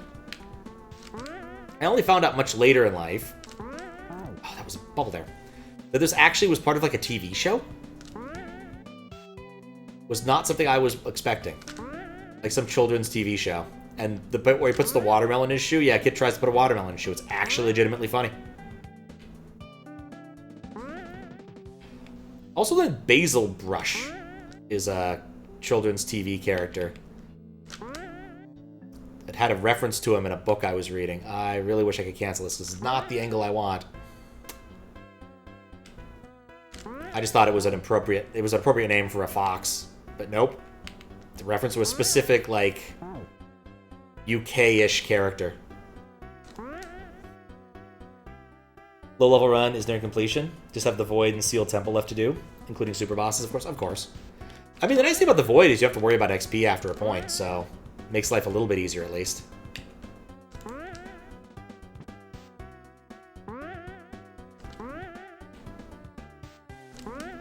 Ow.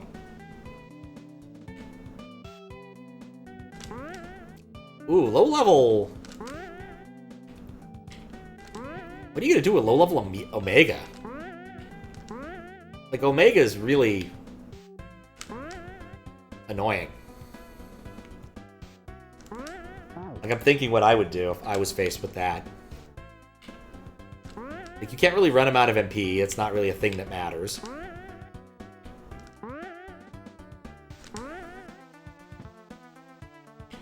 You have to bust through his ridiculous defense using something, so probably the sword, whatever the game could call sword art.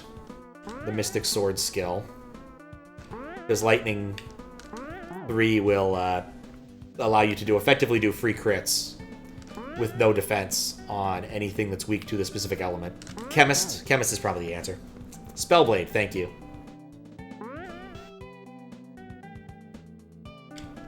Yeah, Mystic Sword is Tactics version. Haven't played Final Fantasy Tactics in a while. Part of the problem with Tactics is, like, once you unlock the cool custom jobs for a lot of people, you're like, why am I still using, like, Knight or Squire or Monk or any of this shit? Like, why don't I just use Orlando and sword tech people from across the friggin' world? And you get like 4 or 5, like you get 3 or 4 people who learn sword techs, Orlando being the best, because he knows all of them. Because he's TG Sid and therefore deserves all of them. One of the better Sids. Like Final Fantasy Sids, man, they aren't all that, some of them aren't that great. Nope. Let's see, why would I rank Sids? Well, 7's really high up there, obviously. TG Sid, also incredibly high up there.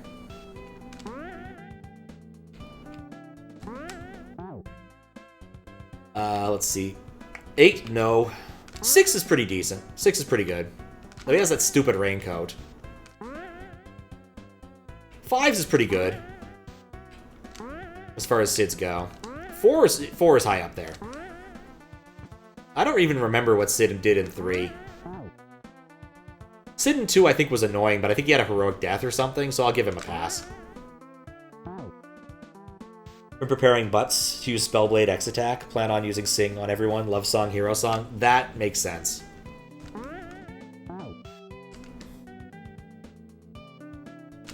I mean, almost all of the songs are so good. Speed song, hero song. Love song is so great. The love song is so badly named. I love that there's that one little bit there that prevents you from dying. Alright, here we go. Oh, not dead. There is a bubble in... Oh, Ching! So close, yet so far away.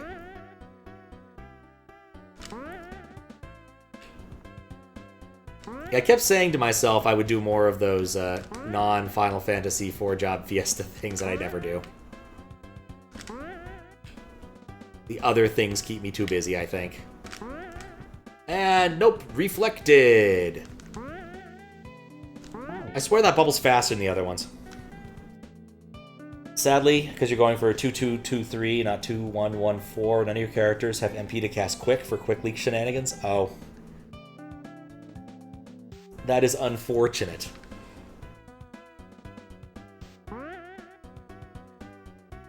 Yeah, there's no thing like Giant Drink to just do that. That's also a really boring way to beat him.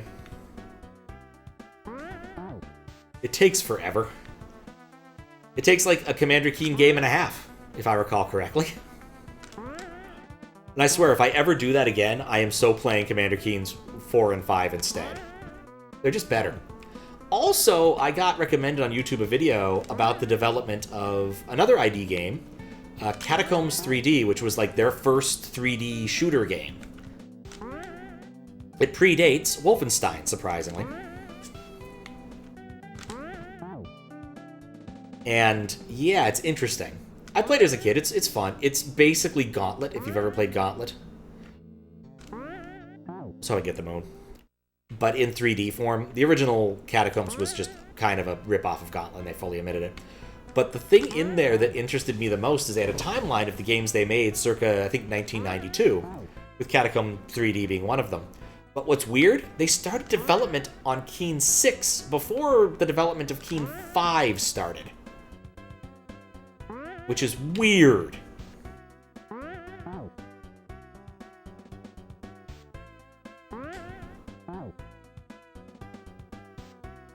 And funny thing is, like, Keen 6 is better than Keens 1 and 3, or 2 and 3 probably, I'd say.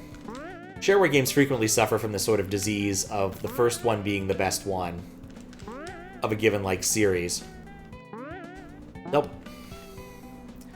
And then the next few being kind of not as great. Because, like, with shareware, you really need to put your best foot forward. Still alive, and that annoys me.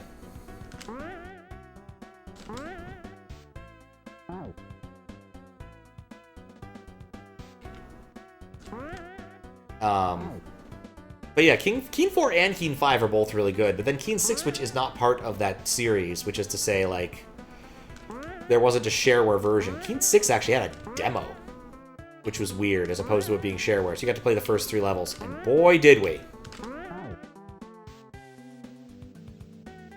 There's the crossing gate you have at the very beginning of the game. Oh, there's also Keen's Rocket in case you wanted to go there and try to do a thing where you can get more lives if you can get through a little gauntlet. Then there was the Lugton Manufacturing, and then there was another guard checkpoint you could go to. But they were trying to do some interesting things they hadn't done in Keen before. They want to do like an inventory system where you use different sort of key and lock elements. So one of the really early ones you need to get in that one was a grappling hook to cross certain, obviously grappling hookable, a certain grappling hookable area. Like not a fancy thing, like you used it once. It was very much the red key. In like Doom parlance. For Pete's sake. I really do hate these so much. It's already hard enough to get this.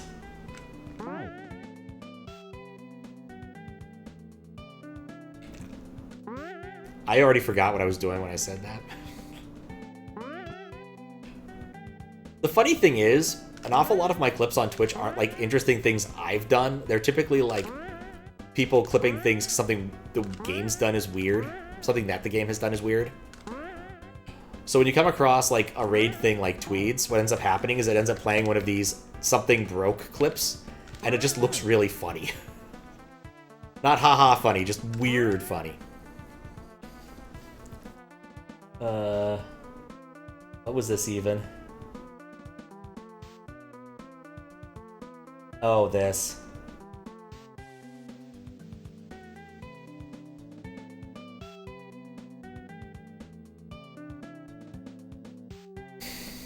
Okay, that one's not bad in all honesty. One of those things, I keep wondering what I should ever, like, post on Blue Sky, because, like, that's a thing you do, is you post on the internet. And aside from the occasional, like, trenchant thought, I don't have a whole lot to post. Or, like, a tech thing that I got working. That is visibly working.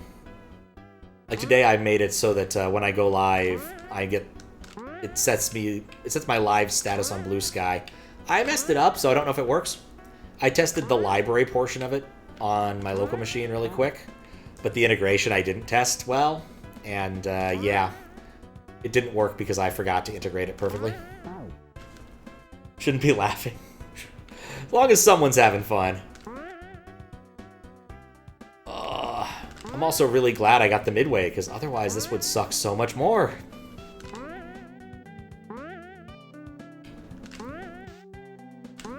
I'm not a Molfer, I don't think. There's a pinball machine that's about golf that I vaguely remember enjoying. Felt very much like they wanted the Caddyshack license, but just didn't get it. You see the live border? I put it in manually. How you doing, Max? I saw the thing you did. Or the request you put in. I hope that they acquiesce. Because, yeah, it's been a really long time.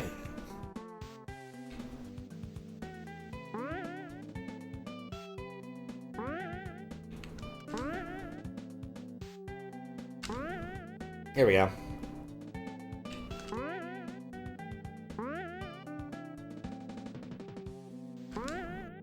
Damn it. You get all the way to Bowser and Molf, but you can't beat him without cape tricks? What was it? I mean, I'll leave it to Max to say what it was. Because it's his business, and I probably shouldn't have said anything, but I also doubt Max cares all that much. Dang it.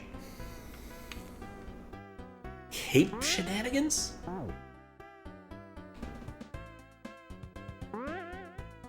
I mean, couldn't you theoretically just land on the Mecha Koopas as he's throwing them? That wasn't what I meant to do.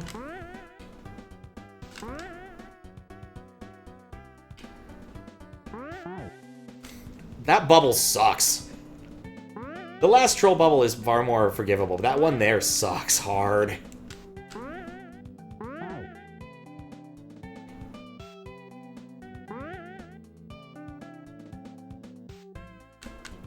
Don't think you need to get that high for the normal Molf bounce. At least not that you remember.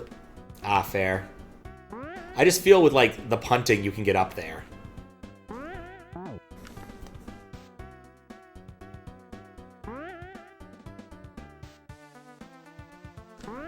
Going backwards and getting stuck is the... Alright, we're going for it. Oh, we're not going for it.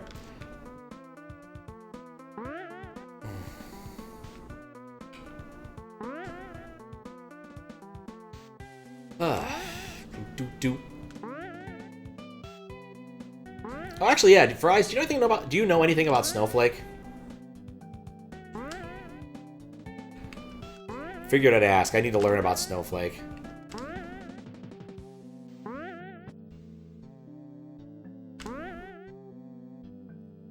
What was that word? I hope they acquiesce. It's spelled with a Q. It means agree to.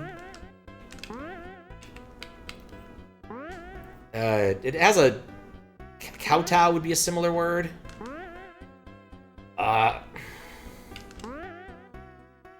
Thank you, Haluta. I was not going to be able to spell that off the top of my head during this. No, no, no. I'm dead.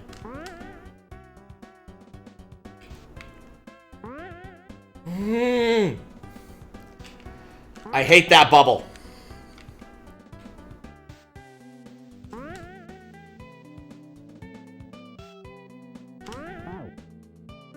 I sometimes forget I'm dealing with an international audience and just use words that are not terribly great for it.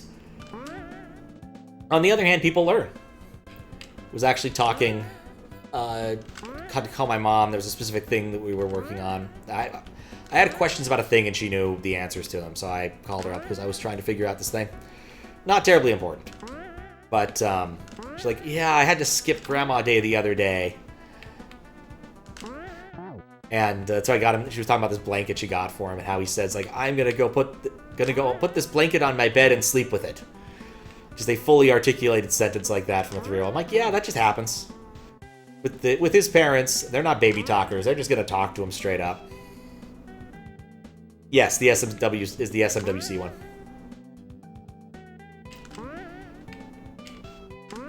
That is the one I'm talking about. If you have other requests, I hope those also work out for you.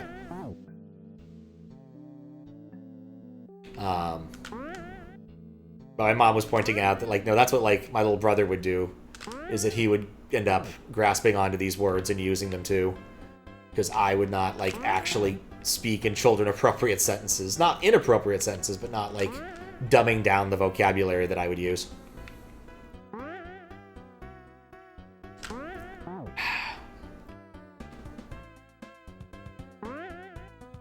Little children are like just sponges. They pick up all sorts of stuff if you just let them. I can't believe that worked. It didn't work for what I wanted, but it worked. Have requests for channel points allowed for it. Fair enough. Alright, what would you have requested, Max, if channel points allowed for requests? Like, what would be the game? Not that I'm planning on playing it, but I'm just curious.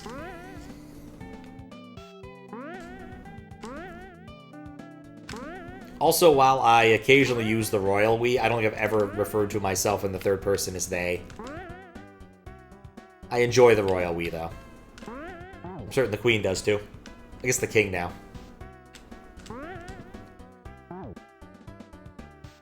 Oh, the 5-point ones? Ah, I get you. I thought you meant a game. Yeah, we haven't done a Request a Thing stream in a while. That'd be kind of fun. Either do the Doomwad one that I've been thinking of, or just going and doing the macro... Actually, that'd be fun to do. Like, maybe that's like in the cards for the future. Do the macro media treasure trove. Director trove. Damn it. Yeah, the 5.1s are basically there. It's just a gatekeeping mechanism. Please don't crash. Please don't crash. For people just like submit a queer... Like, the Request a Thing stuff is like when I do a survey stream. Like, look, when I'm doing like a C3 stream, it's a way of me keeping track of what people would like me to do or look at. Well, now we have Sonic Spinball. It's very different than Molf. Sure Shot Golf featuring Sonic. Wouldn't be the worst idea. How you doing, Scion of Gaia? If you want to be more colorful, you could be Cyan of Gaia.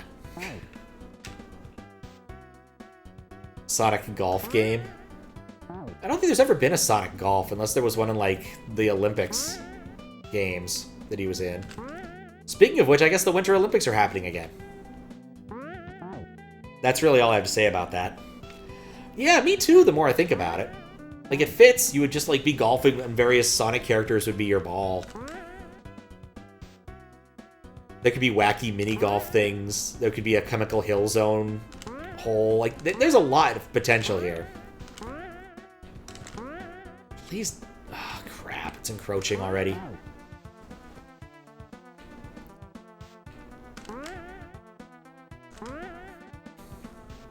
That's the wrong angle. Wait, what? Oh. If I hold B... I can adjust my angle after I've chosen. Oh, interesting.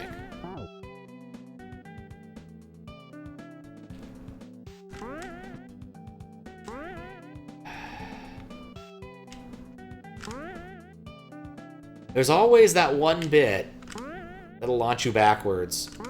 You're just a little bit too hype.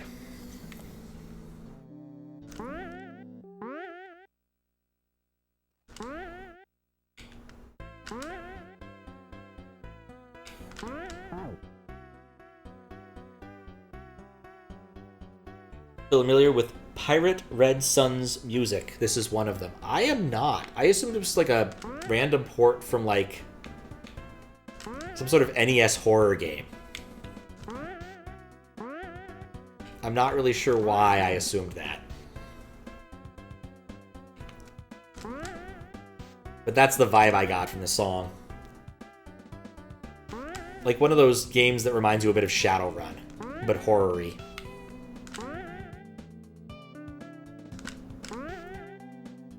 That wasn't what I meant to do. Hail Mary!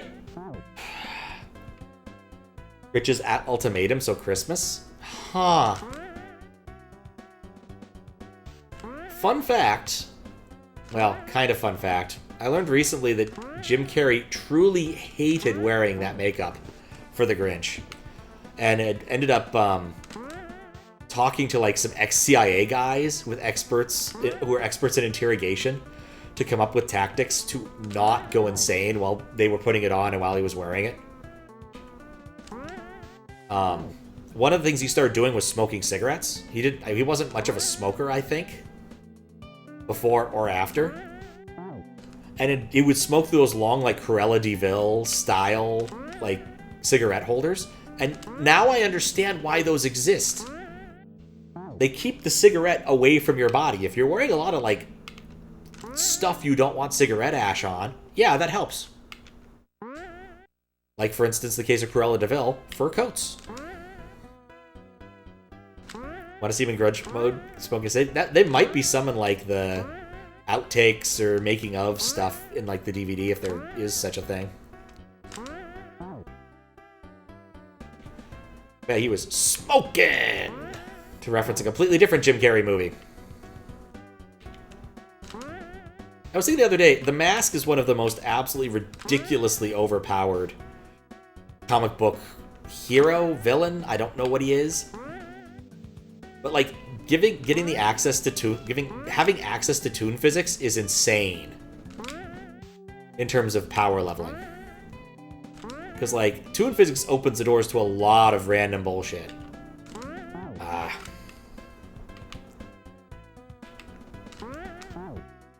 You know, as long as you don't get dipped. Do love me some Who Framed Roger Rabbit. I was on a flight recently that didn't have Wi-Fi, and I remembered that I downloaded a transfer, actually, from, like, 52 millimeter. What is the millimeter for film? 38? 30 millimeter? That sounds right. Of Who Framed Roger Rabbit, complete with film grain and everything. It was actually quite nice. I do miss it. There was a point in time where the Cinerama, I think it was, downtown, would do, like, things that were filmed on film and present them on film, which was kind of cool.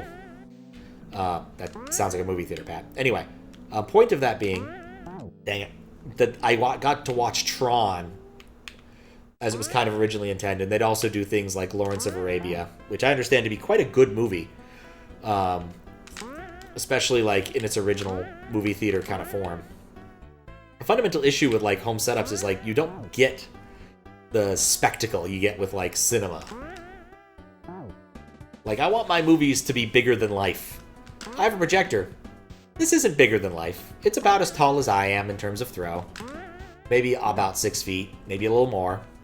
That's barely larger than life. I know a lot of people around that height. I know Max is around that height, 6 and change. Pretty sure he's just normal than life. Oh, that was not what I needed. Kind of hoping I despawn him.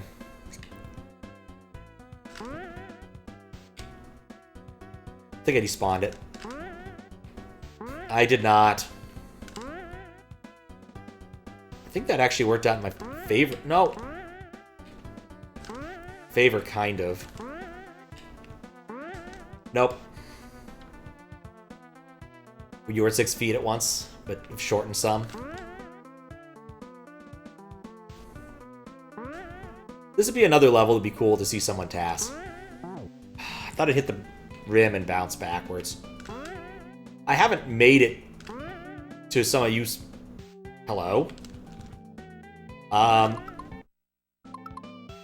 Okay.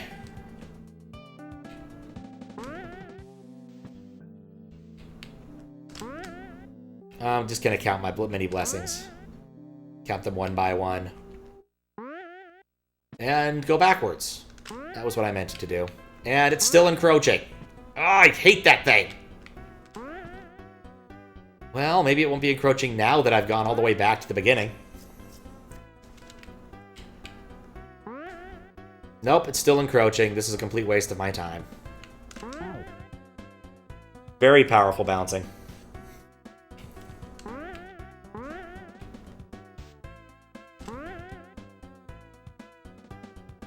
Oh, get me out of here.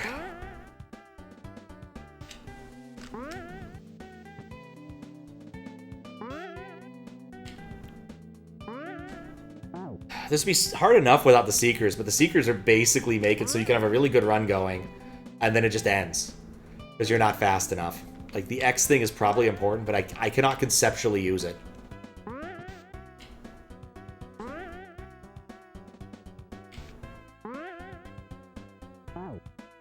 I wonder if I could have gone all the way above the ceiling.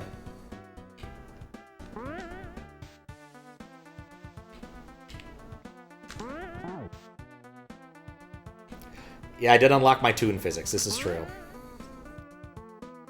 Funny thing I noticed about the mask. There's a scene where he turns into a whirlwind a la the Tasmanian Devil. And in that scene, there's a Tasmanian Devil throw pillow on his couch. I think it's a really nice touch.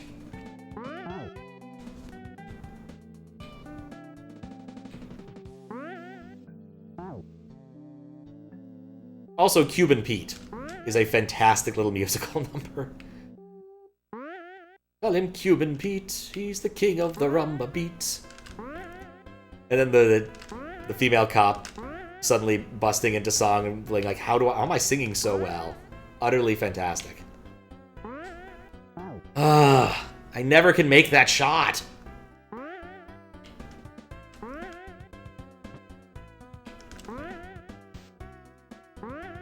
That's not what I meant to do.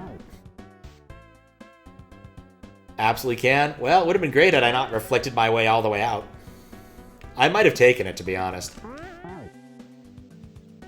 I don't think I love Malf very much, in all honesty.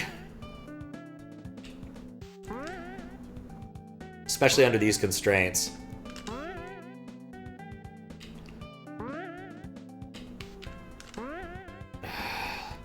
Like, it's already moving, and I'm already toast. Like, quite literally, it's a waste of time at this point to continue. Oh, maybe not. Ah.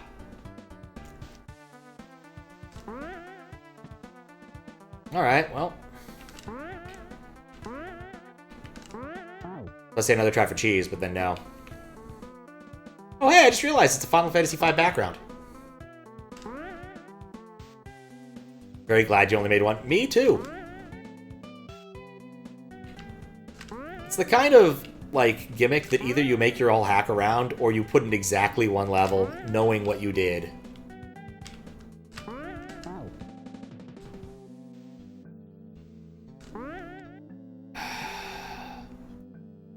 I would kill for a one-way gate there.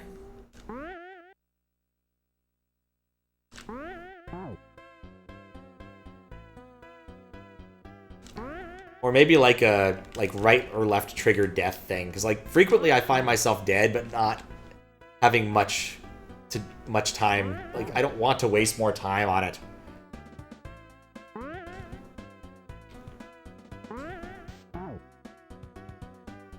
1-2 is usually that feels about right based upon what I've seen.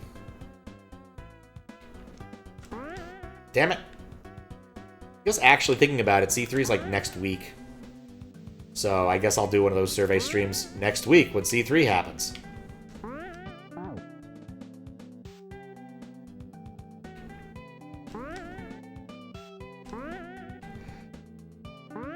I've got something I need to finish. I keep saying I'm going to do it for C3 and then I haven't. This year I'm going to try. It's It's one of those I owe it to society.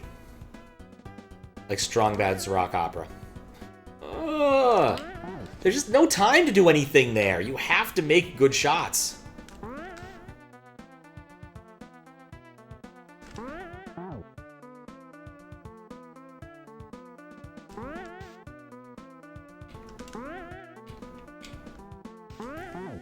Uber said I had a gimmick update where you could add multiple.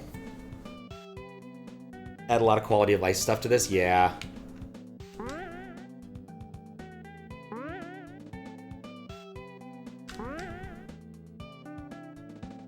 It's actually a good shot.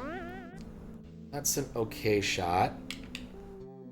Thread the needle? Nope.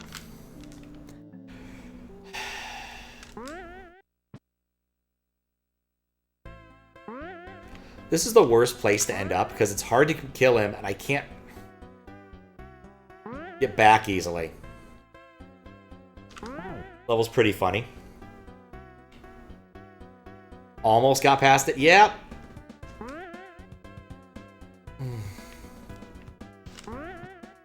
I'm glad someone's having fun. Like, I'm getting tired. Like, I've got to the end, I did everything, and then those tracer things just murder me every time because the bouncing is far more than I expect.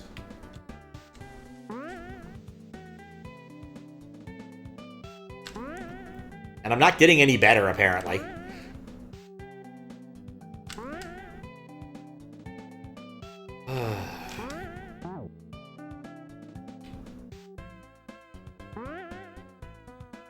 Just shoot me.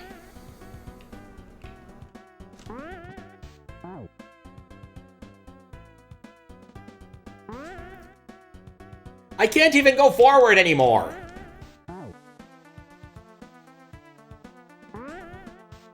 Oh, there we go.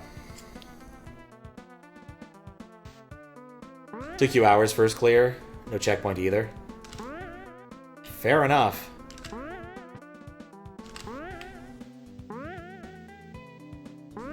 I really wish that wouldn't spawn until I got a little bit closer.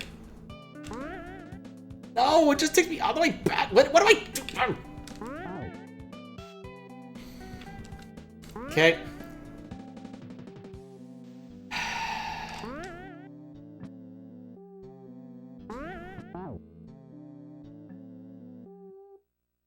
No checkpoint does things to a level? Yeah, that sure does.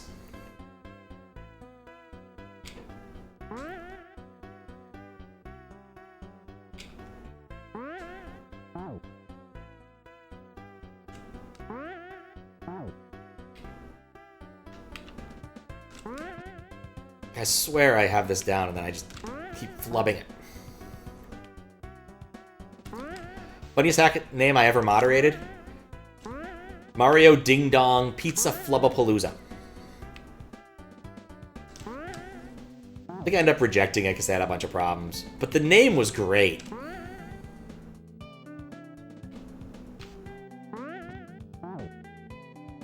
Like, I keep hoping that I won't make that second bounce the way it does there. What I'm really missing is the slam thing from Pin Golf. I really want that.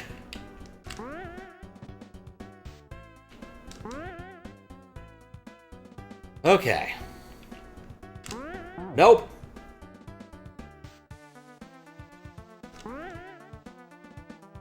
Mario vs. the Police 2. I want to say I actually tested that before that got released. Or perhaps the original Mario vs. the Police.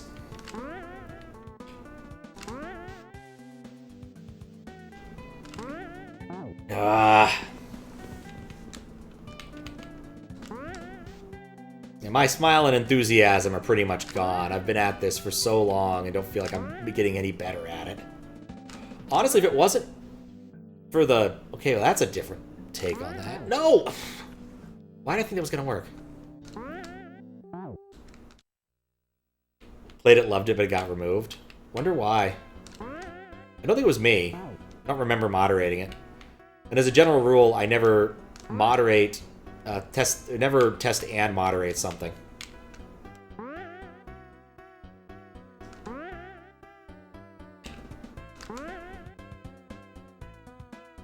I could probably look up the rejection if I wanted to. have a, not a secret, but like, it's mostly a tool for other moderators, but basically, you can look up rejections on every hack by name, with the idea being that,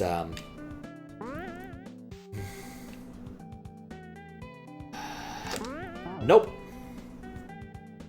Gotten deleted by the creator. That's not common. Typically, if you want to remove something from SMW Central, you do have to talk to somebody, and we don't do a lot of those.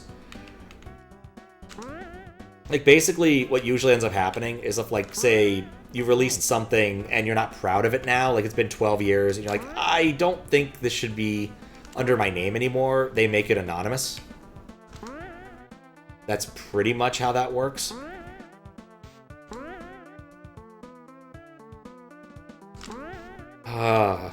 Maybe. No. Oh, it's still there. It's very possible it got rejected and then resubmitted. There's a number of hacks I have played that have done that path.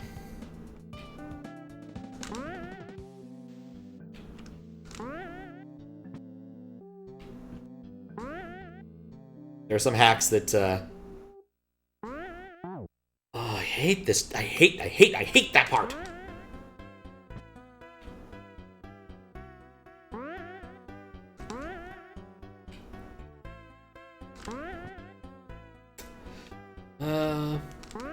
No dice. Oh, that's a rejection log. Ah, okay.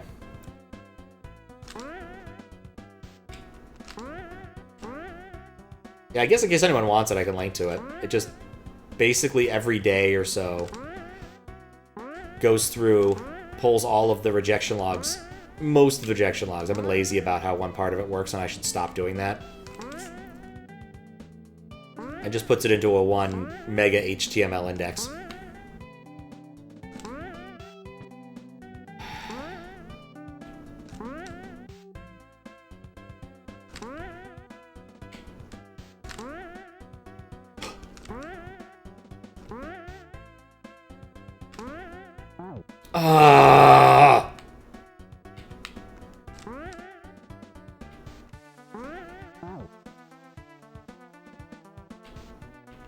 Flat SAS 9X, huh? ASM trolls then?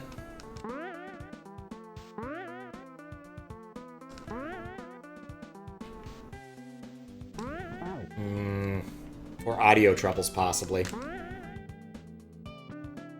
I guess you'd like this, Havaluta. When I raided Tweed last night, the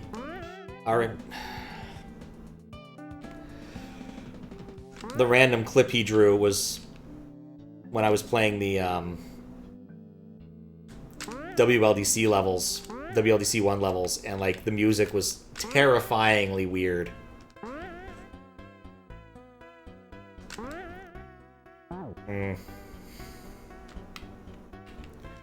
How the hack would go if you play it in early ZSNES? Only one way to find out.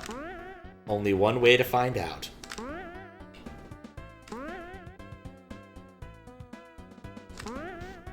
Oh my god.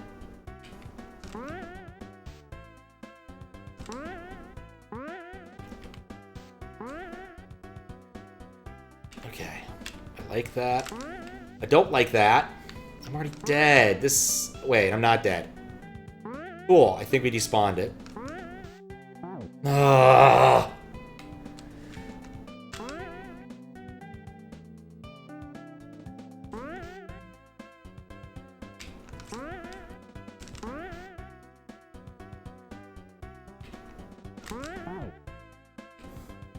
Not high enough.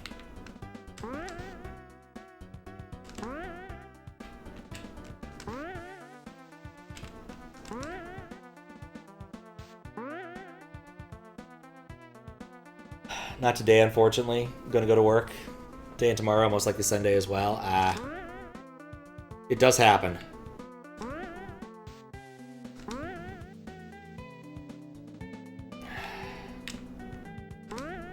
That's gonna bounce me. That overhang right there is a killer.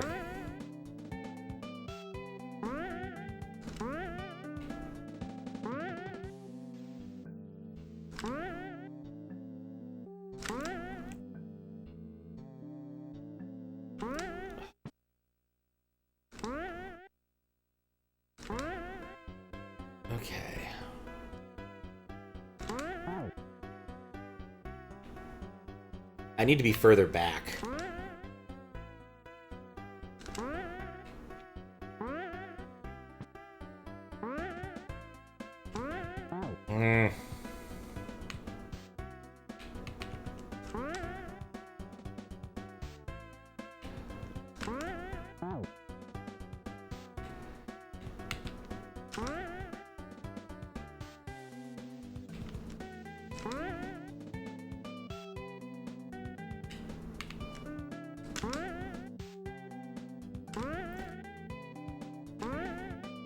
I swear the way friction works with this ASM is just god-awful.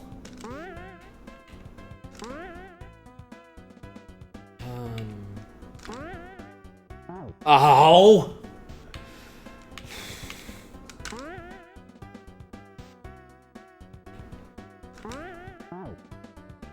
I like the way that worked. I might be trying to make that, reproduce that in the future.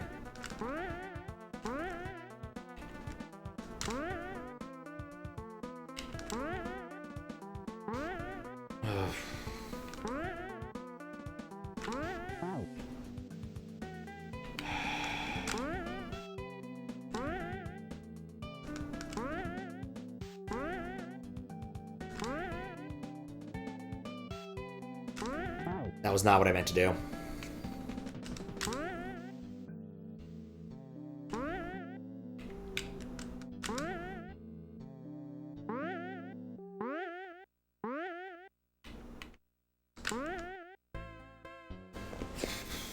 I just want to finish this level.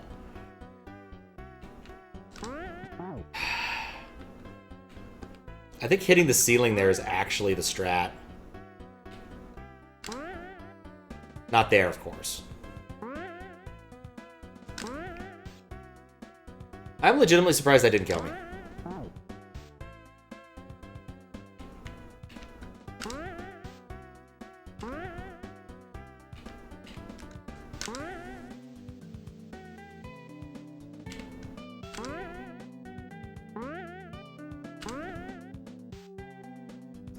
I really wish this was a hold instead of double press.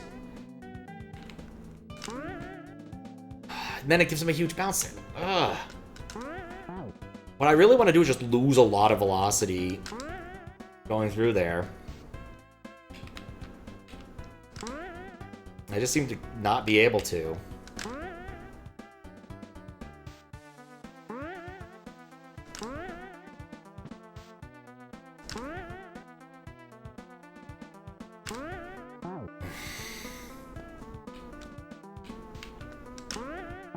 Thank goodness this has a midway. I think I would have given up.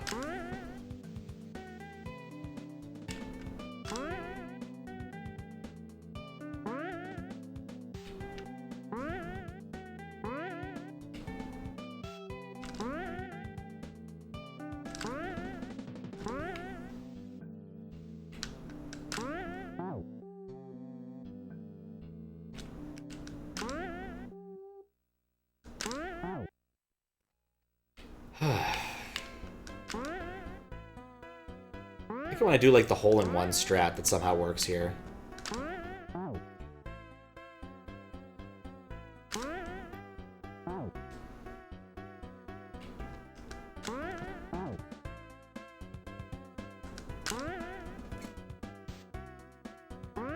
Come on.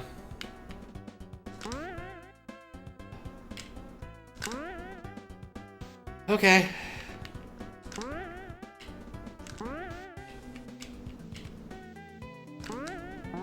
What? Okay, that was perfectly aimed at everything. I was really proud of that. And then, nope, wall clip.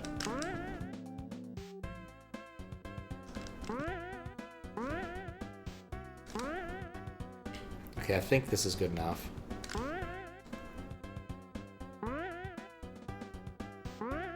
We're using new strats. This is helping a bit. Okay.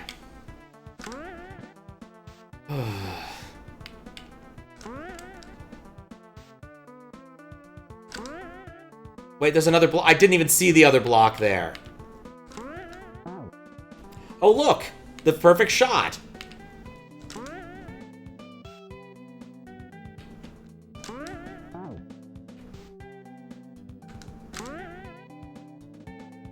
perfect stuff. There are a few Taskmaster moments in life that give me quite as much joy as James Acaster being so mad at Rod for closing up the garage when they were told to make an extension to the Taskmaster's house. It's like, oh, I just looked inside. Ah, the perfect stuff, and closed it. Rod remains my favorite Taskmaster participant for all time, just because he had a style. Ah, no, no, no, no, no, no, no. Well, this is too far. Yeah. Who is James Acaster? British comedian. One of the many British comedians that's been on Taskmaster. Kind of a short fella. In that season, James Acaster summed it up rather well. Is it bad that amongst us, Rod's the smart one? Okay, that was too much. He also had a great bit on the British baking show. They do celebrity ones for charity periodically. And basically he arrived from being in the United States. He took a red eye. And apparently his girlfriend had just broken up with him to be with Rowan Atkinson. Losing your girlfriend to Mr. Bean has to be a depressing thing no matter what time of day, year, whatever it is you're at. Ah. Thought I was from America for whatever reason. I am from America. I just like Taskmaster. My sister likes the British baking show, so we end up watching a non-trivial amount of it. I'm like, you need to see the James Acaster one, because it is absurd just how bad it is for him. Mr. Bean, Heather McLaurin would sell a show. It's true. But, you're not in the mood to try to, make a creme pat of creme pat when you're dealing with that and jet-lagged. He had also apparently given up caffeine and ended up just having 80 cups of coffee during the filming because he just was otherwise completely out of it. But yeah, everything he made was terrible in that uniquely special way. Oh, this is not where I want to be. One of the F1s, not the cheap ones. Fair enough.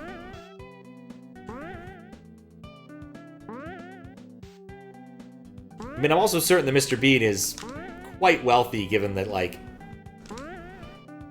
he's an actor, has been for a rather long time, and doesn't strike me as the kind of person just to spend away his wealth completely frivolously. Oh, never mind, he trashed it and sold it for $12 million. Never mind, remove everything I just said. Well, we know he has, at least he had $12 million at some point in time. Jesus Christ.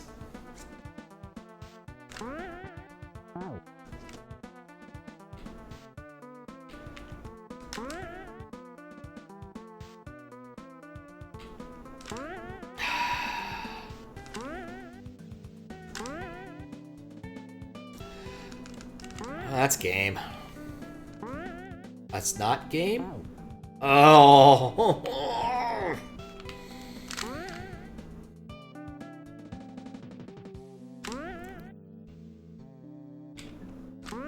I need way more power from there. Way more power if I'm gonna do that.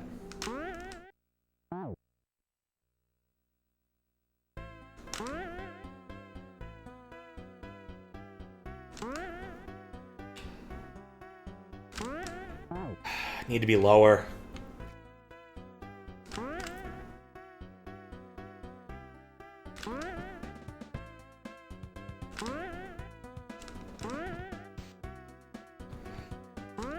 Anyway.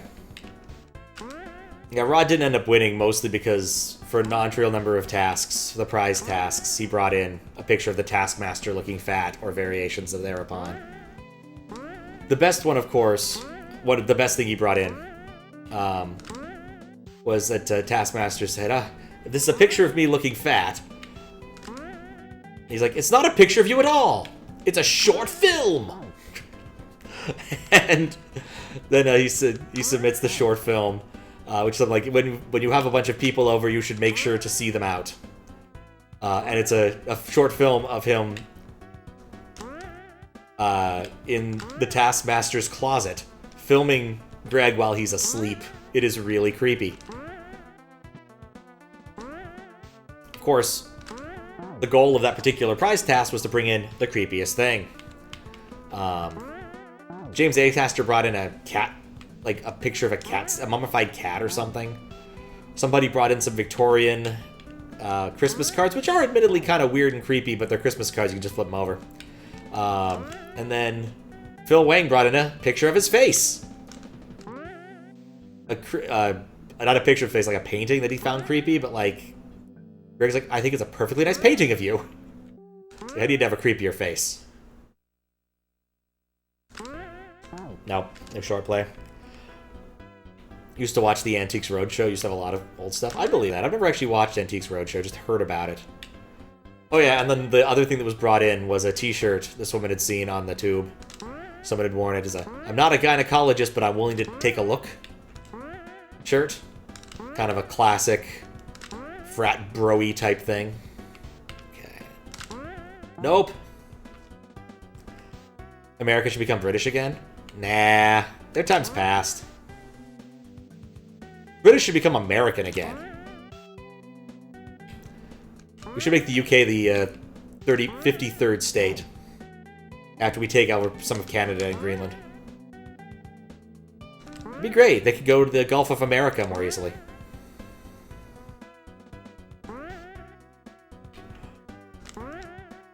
I absolutely love the Gulf of America. It's so stupid. But it gets some people very angry. And it makes no effing sense. It's such a stupid thing. I'm already toast. Oh no, I'm not. Cool, I'm not toast for once.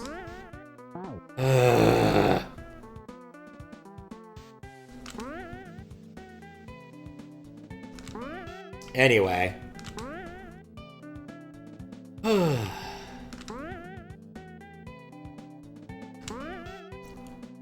No.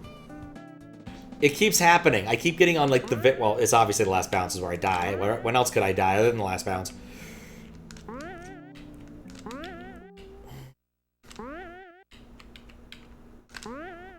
Let's hope I get scared at that.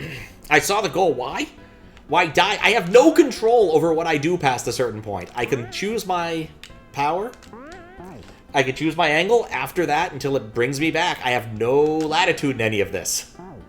That's what makes this level frustrating. I don't have very much power over what was happening here. I've seen the goal like 7 times. Like, I am very ready to be done with this level. I've had to come up with a new strat to be able to have a chance at this.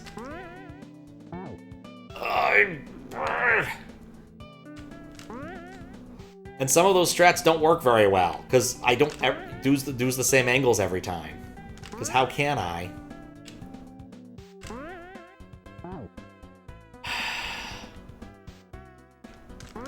That one feels like it should work, but then I end up being just high enough to end up bouncing into that little well and dying. Which sucks so much. Had to get up and leave for a minute. Last attempt you saw, Sonic clipped into the wall. Heard my headphones off. I was not happy. It looked like a good attempt. I've gotten several other ones that have been similar-ish. Like that one.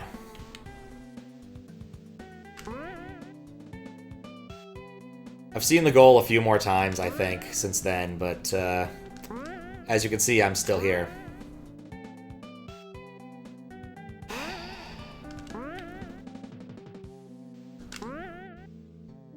I didn't die there. I don't know why I tried that. That's too low. Most rich people buy fancy cars and don't drive them. Ron put almost 40K on that McLaren. You respect the hell out of it. You know, I agree. Like, you can go to a showroom and look at a Ferrari, simply owning it and then not doing anything with it. Or any other fancy car. This Ferrari's probably not all that fancy comparatively nowadays. But, like, actually doing something with your car... lot more fun.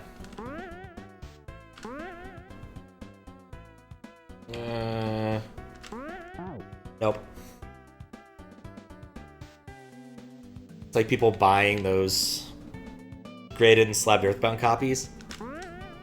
I mean, I think the idea of getting your video games rated is so silly. It's a friggin' video game. I saw like a $2,000 or something insane Color a Dinosaur that was graded by the video game rating board or whatever. And it's like, who cares? In what universe are you going to come across someone who's impressed and be like, oh yeah, you got that 10 out of 10 Color a Dinosaur? It's Color a Dinosaur. And I'm not even joking. I'm not like substituting Color a Dinosaur for some like shit-ass game that no one cares about. It was literally Color a Dinosaur. At best, a meme game. Like, Color a Dinosaur is dumb. It's funny, like, the first time you see it, but, like, it's dumb. There's nothing of substance in that game. Quite literally, the story goes, and told by the guy who did the music for it, is like, hey, could you do us a soundtrack for a game in... And he's like, yeah, sure. When do you need it done? End of the afternoon. It's like, okay. Basically, some dude had written a flood fill algorithm. That's it. That's the entire reason Color a Dinosaur exists. Someone had written flood fill on the NES and was like, we can turn this into a profitable game. No, it's friggin' flood fill. It's the NES. You don't even really have the patterns to make this work. Like, I'm pretty sure in order to make their game work, they had to ship it with CHR RAM, which is hilarious when you think the Color a Dinosaur's cartridge is more technologically advanced than Mario's is.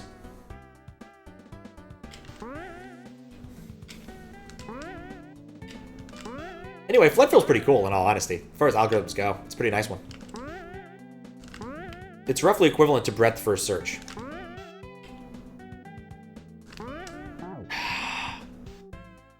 C64 had Floodfill. I mean, yeah, because it's not that hard to write once you understand what you're doing. Like, basically, you choose your data structure of choice, be it a stack or a queue. You need to keep track of what you flood fill, typically by filling it in. And that's really it. It's not a complicated algorithm. Banjo-Kazooie on the SNES? Why? Because you can color a dinosaur in Banjo-Kazooie?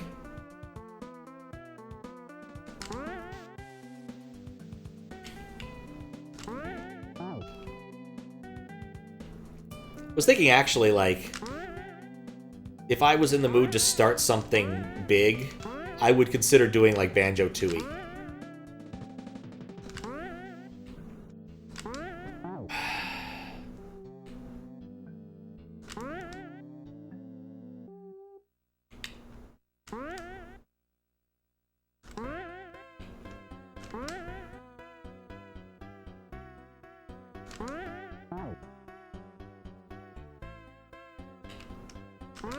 Music for Purgatory.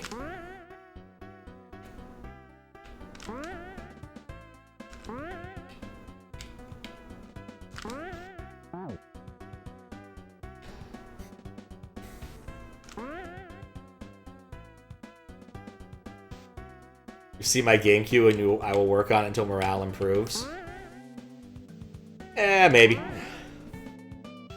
Never liked the series, but 2 is divisive. 2 is divisive. Apparently, like, it does an awful lot of things that happened that 1 did, but more. Some people like that, some people don't. And to be honest, like, Banjo-Kazooie is already a pretty big game, like, in the sense of all of the things you need to find. There's a ridiculous number of collectible items. Not quite as many as DK64. Or a game heap, something like that. But it still was one of the last big collectathons, and I always like an excuse to get out another console and play it for a bit, as demonstrated with Lunacy and my Saturn. Though admittedly, my Saturn's just really cool. Has too much backtracking? Yeah. I could see that being a complaint. Collectible games are trash to you, except Pokemon, because they're usable. But also Pokemon, because realistically you're not going to use them. Of course not. You caught a Nose Pass. You're going to use Nose Pass? Never.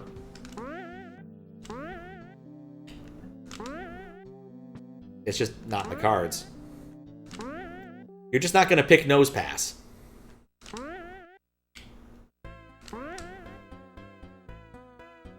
Got a stew going. Please? Okay, that's... Of all the ways to fail, that's a fine one. All the ways to fail, that was terrifying.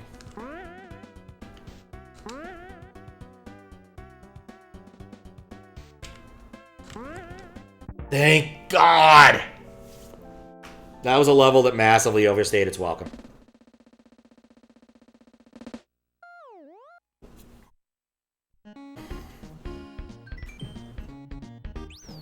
$84. Thank you, Tui. It helped.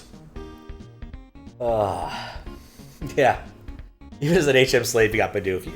You pick something you actually like as an HM slave. Can't believe I already got this friggin' the castle. That is a 5-star. I'm glad it was 5 stars. Alright, oh god, I've been at it for 3 hours. Yeah, we're not starting quantum tunneling right now. I don't even get to the place I want to go.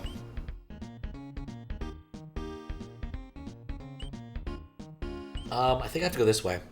Let's check out the first city level, and then we'll come back and do this one next time, because I'm not going to finish this tonight.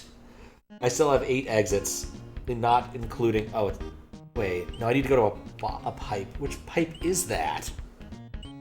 I think it's over here? No. Which pipe was this? I'm gonna wander around till I find a pipe. Near the center island. Oh, that one. But if we can knock off 1 or 2 of the city levels, maybe.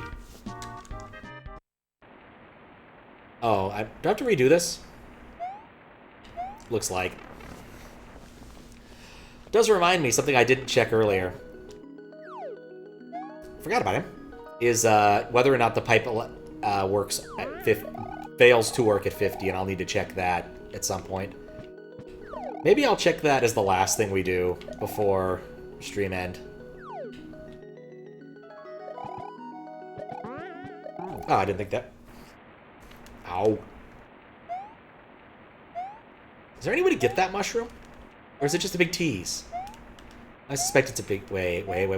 Hold up. He comes towards me, right? Not really. He has a set path, maybe?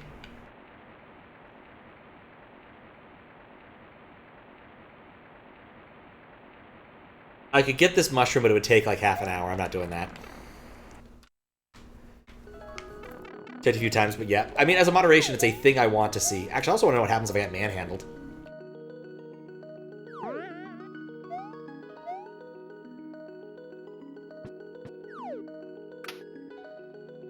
Just see what happens. Yeah, it kicks you out of level. I've encountered the... Is that a wall master? I forget what they're called. I want to call it a manhandler because it's got a hand. It's a big-ass hand. Why wouldn't I want to call it a manhandler? But I think it is a wall master. Which is different than a brownie master, who was a TF2 player back in the day, I think. There were a lot of interesting TF2 players back in the day. For the longest time, I didn't realize why one of the TF2 players had the name he did. It was Harblu.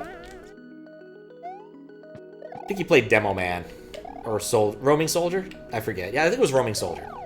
But basically, I only realized why his name was that when he participated in a Tribes match. There was a brief period of time where Tribes Ascend was like the game of choice. People actually liked it and things. It was kind of nifty. But the company running it ended up mishandling it horribly and stuff, as it happens.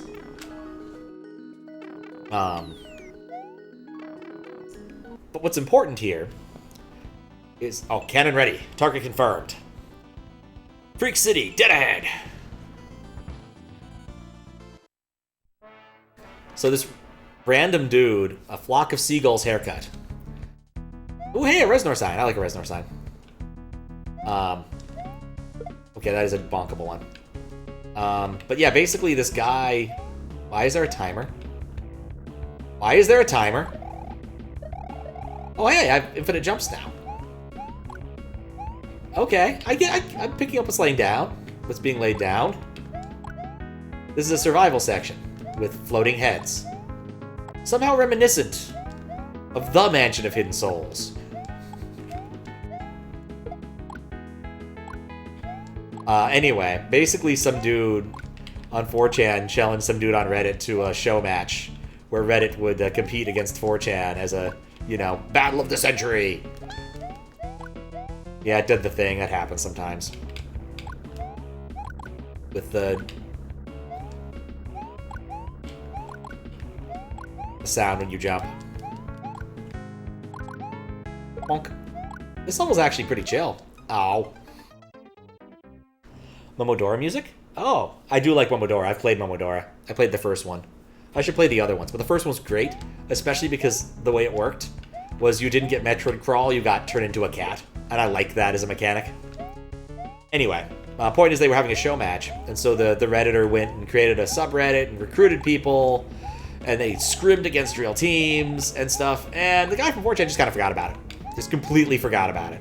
And so he went and posted on the video games boards like, hey, anyone good at tribes? Because I did this thing. And so he got Harblu, TF2 player. Hello, you're out of the pool now, you can watch. Oh, nice. Hope the dip was pleasant. And basically went there and said, hey, I need some players. And they got a few people who knew first-person shooters. I think only one person who knew tribes. And they got a couple complete newbies. And they won 4-1, I think, compared to Reddit. It was a bit embarrassing, all things considered, for Redditors. But that's okay, Redditors are used to embarrassment. This was like circa 2000, maybe 12 or something. Again, back when Tribes Ascend was meaningful. You played the fourth one, interesting. First chronological. I played the first one that was released. So I've fought and defeated Fennel in both Momodora and in Casio Mario. Though that one was really not technically much of anything. That was just Chat Hack's silliness. Does remind me, I should do a Chat Hacks. I didn't do one last year. I just completely forgot. God dang it. What's a fortune? You know, it's better not to ask. I went to MagFest last month. My mom wanted to come for one of the days, because it's a fun time. She wanted to play some pinball and look at some stuff. We went to the video game museum. Actually, I don't think she went to the video game museum area. But, we played some... My double jump got at. Reddit ripoff? Yeah, something like that. Hitboxes are much smaller than they look. They used to have urchin hitboxes. That is nice. I'm gonna see if spin jumping does better for me. Like, what sucks is I was so close to the end. I had 13 seconds remaining. Like, I'd found a strat that worked for me. I mean, it was circle strafing.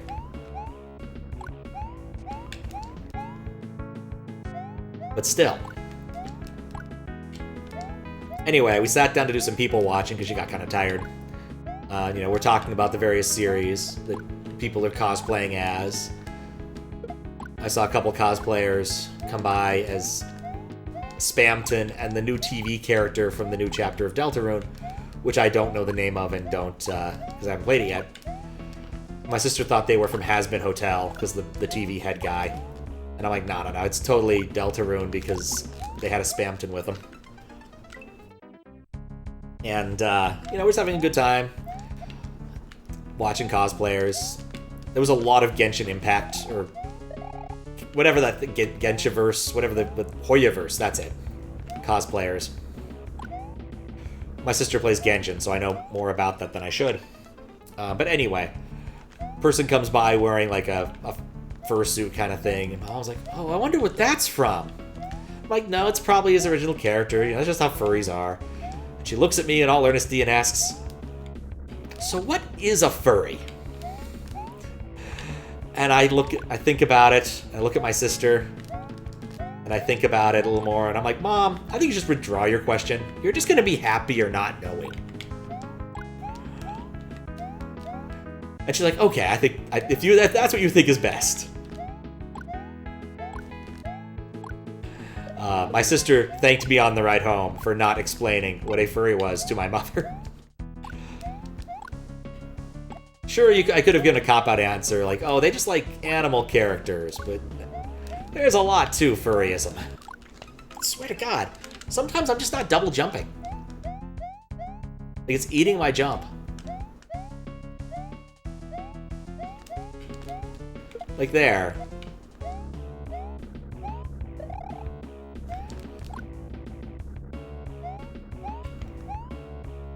Anyway, I still think it's funny.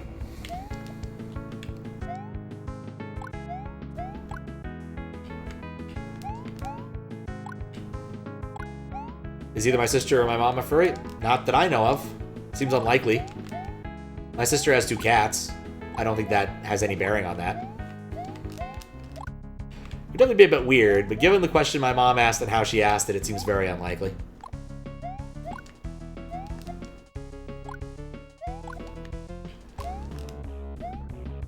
Kind of screwed up my strat there and got them separated a bit.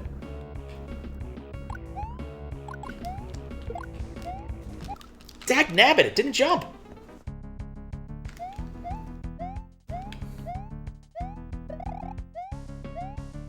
Like, I'm just losing jumps. It even hurt him jump there, and it just wouldn't go.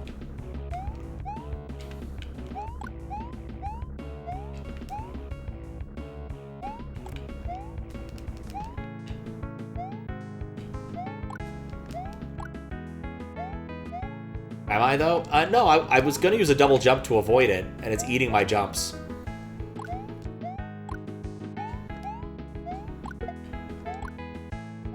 Oh, no, I'm not a furry. I've been on the internet long enough to know much about... See, I pressed jump there! To know about lots of different, interesting internet subcultures and other things.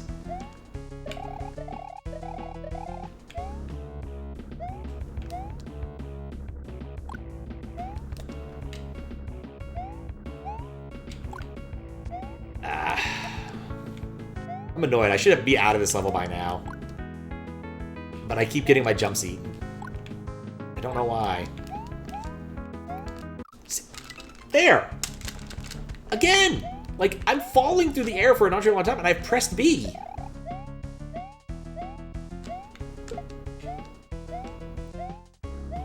Do I have a limit to the number of jumps I can make? It's just high but finite, and I just need to make sure I return to the ground more often? Yeah, it's a nice background.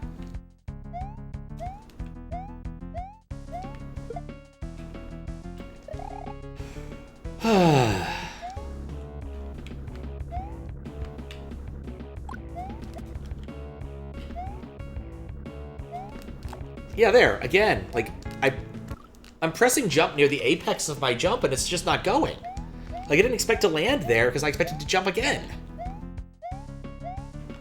It's just not doing it. It's eating my jumps sometimes.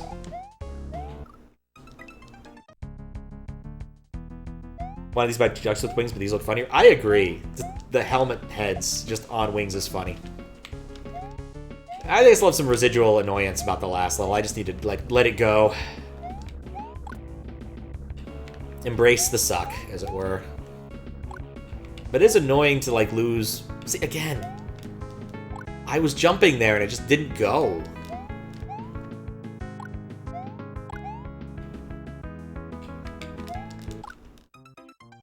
It made the noise. Well, I made that noise, too. Alright. Anyway, MagFest was cool. I need to do the work for the report for that in PAX. I should get that done, like, this month. A few things that need doing. And Metroid. I don't know what... That was me, entirely. It's a minute-long auto-scroller.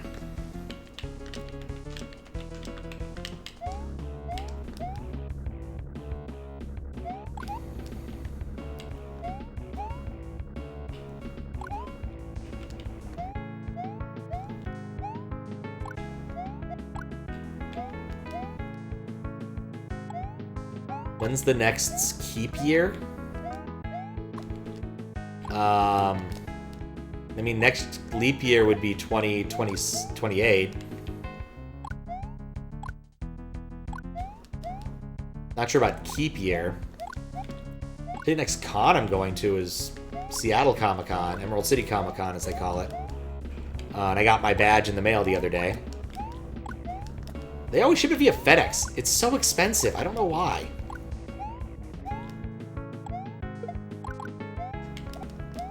And the con's on for another month. The badge itself seems smaller than it should be. Which is a bit weird. A statement to make. There we go. I don't have infinite jumps now. I don't want to get trolled. Leap year? Yeah, 2028. I mean, it's pretty easy. If it's divisible by... Okay, well, it's kind of easy. It's easy for a non-material amount of time. If the year is divisible... Continue and save. If the year is divisible by 4, then it is a leap year, except if it's divisible by 100. Then it is not. You don't have to worry about that for a long time. And then, finally, if the year is divisible by 400, then it's not a leap year, because, I don't know, math. So there you go. The more you know. Thanks to GG's. We'll take a quick look at this one. I don't know if we're going to beat it. Here is Bowser. He is Bowser. Here he comes. Yeah, that's a Bowser that summons Football Man.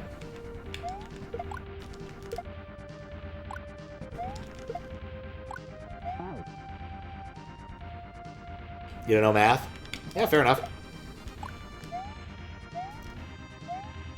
I was wondering if I just needed to wait around for Bowser to do something.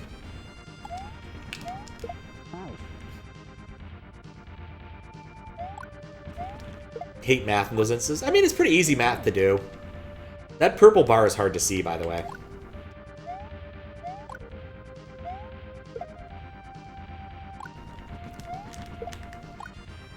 Goodbye, Charlie.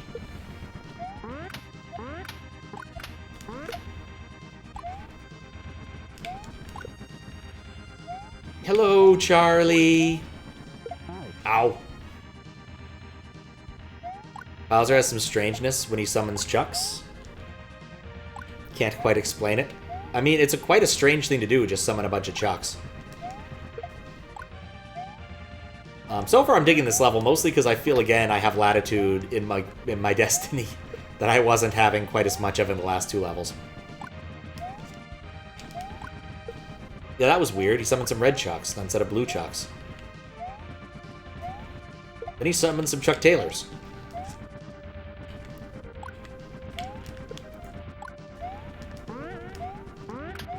Oop.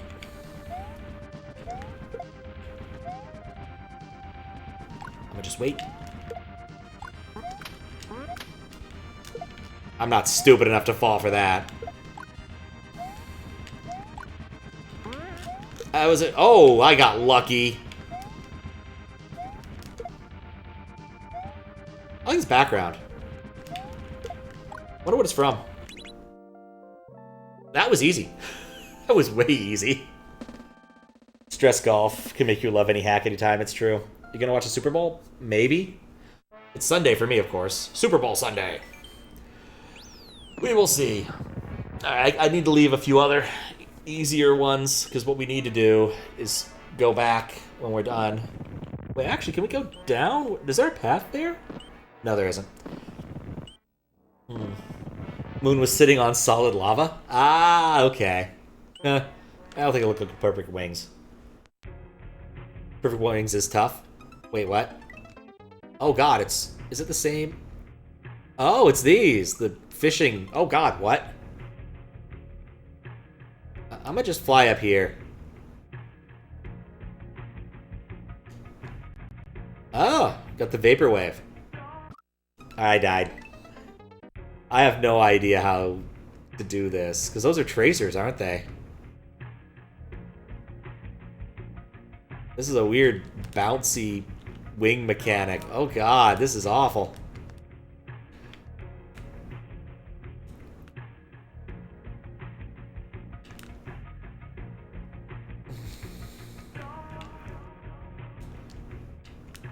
Why are you stopping? Wait, what did I die to? Got really into the wings when you found them? I can believe it. Only skip work if dolphins are in it? Yeah, no, I'm not gonna beat this level. Not tonight. 2-minute auto-scroller with wacky wings, where I'm dodging homing friggin' magic. Oh, I don't love this. At least it has an expiry date. Oh, I think I went too far off the screen as it was scrolling up. We have one more try because Vaporwave, but otherwise I'm kind of done. Because, like, I'm tired. That golf level took a lot out of me.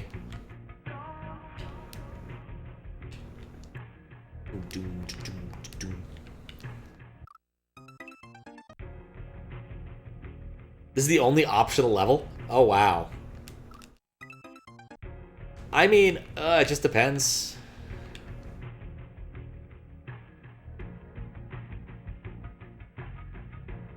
I feel like there's something to be exploited here. If I can get them close enough to the edge of the screen, that they will just despawn.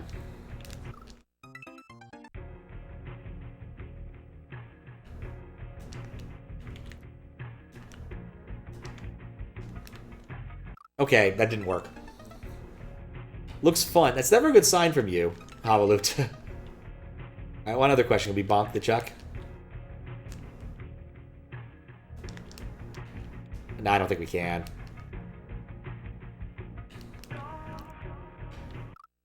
These wings are awful. It's such a different experience. What this reminds me of, so way back in the day when I first got Sonic Adventure, I was trying to do one of the Tails parts, and at some point in time you have to get like an extra power-up thing. Because Sonic Adventure has just these extra power-ups you need for whatever reason. And I was trying to get to the top of this little tunnel in the end of a sewer, and I just couldn't flying with Tails. I get close, but I could never do it.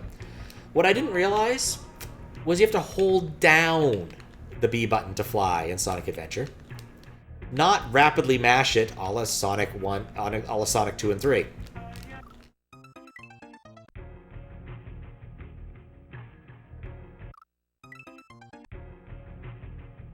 How long was that other one? Like... Ugh. I'm gonna be here. I'll be here a while. So great, the levels I have remaining. Are this.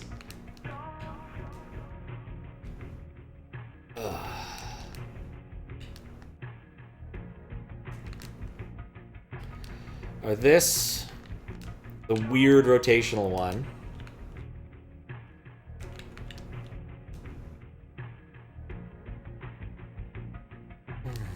I didn't even see... Let's go Vaporwave.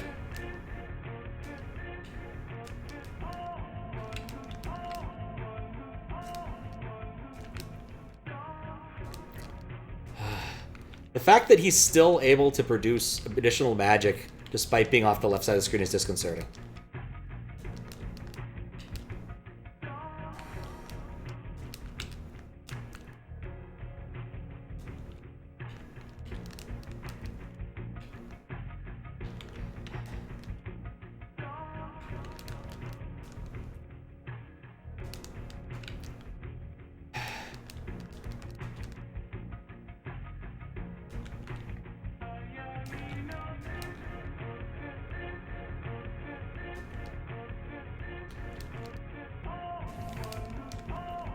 Yeah, I'm just shutting up and focusing. I'm just gonna say that right now.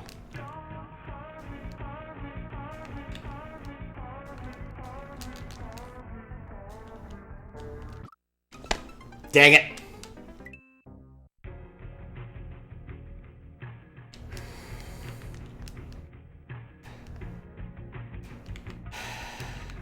I got into a bad pattern. Like, this is just basically, like, baiting them out and falling at the appropriate time to keep your lead on them. But the problem is if you end up in a bad spot, And honestly, I'm surprised that it killed me at such a low ceiling. I suspect there are spikes just off ceiling in a few spots here. But basically, as long as you manage these adequately and don't fall out of the screen, I don't think this level's actually that hard. Also, Vaporwave. Makes everything better.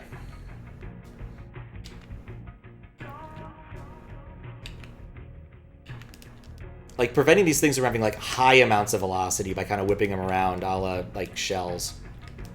Disco shells is helping. Nah, I messed up. I need to go right there. That's weird. I don't know if I like it. I'm not going to do that.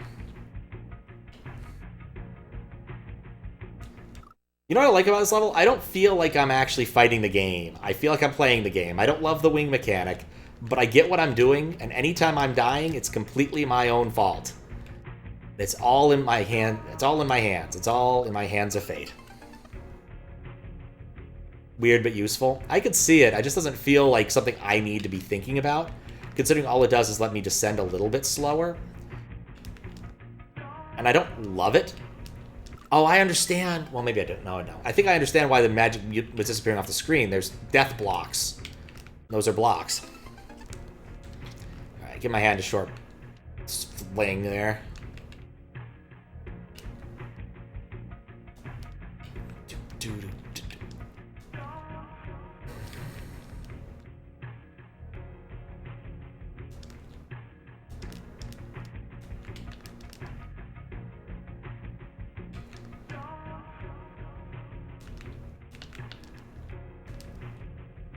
Is this the, this is a custom scroll, isn't it? I almost forgot about that one that comes in from that side.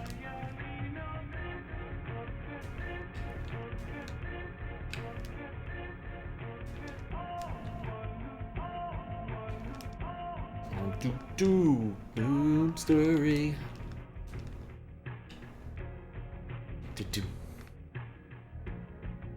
Is this actually a legit Vaporwave song? It was ported to SMW? Doesn't sound like abstract. Lied a bit, you just installed ZSNES on your computer and playing Mario vs. Police 2 before work. Don't have time to leave. Don't have to leave till later time. Oh, nice. First level, Nemulator hates the music. Not surprising. This is the most famous one, is it? Torches. It's called On My Way, huh? I was thinking the most famous one was, You made up your mind. I'm slipping ready. Baby, you'll move. Etc. Because I think it's on like the original like Saint Pepsi album. With the statue on the grid that's pink and stuff. Still one of my greatest shopping regrets, not getting the Vaporeon Wave shirt from the Yeti when it was available. Terrible decision on my part.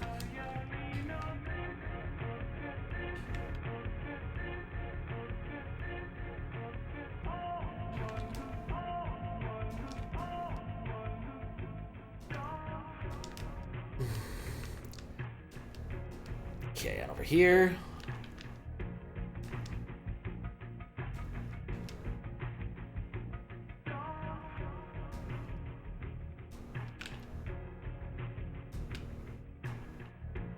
Oh, interesting! Oh my... Okay, that's something.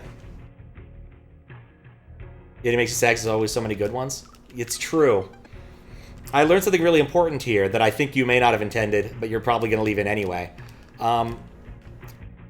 If you lure the magic into the chucks, the magic poofs. At least it did in a couple instances, maybe. Because I think there is an object that it can interact with there. Yeah, I probably shouldn't have tested that on a run that was that long. Honestly, this is just actually making me feel better for some reason. I think we're just going to keep doing this for a little bit. I initially thought it was a bit later than it was. It's only 2:38. So I've got a little bit of time before I want to head to bed. But I should try to head to bed soon-ish. I've messed up my sleep schedule. Again, unsurprising to anyone who knows me. But I do need to... I do want to clear out of here for D&D around... I don't know, I need to figure out exactly when. Want to try to get a couple of those pinball badges.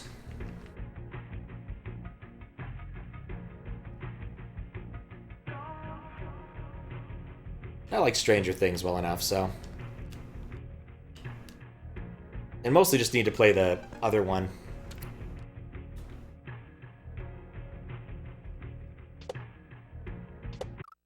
I had to try. Yeah, the Star Wars one's just annoying to play, so...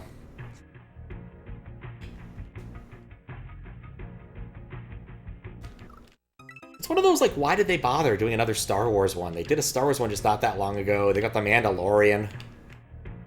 Like, there's just too much Star Wars IP in pinball for some reason. There's not very much original IP either. Like, people doing, like, a completely original, like, pinball machine. Like, Black Knight's the only big one I could think of. I want to say one of the pinball companies is doing something around Merlin.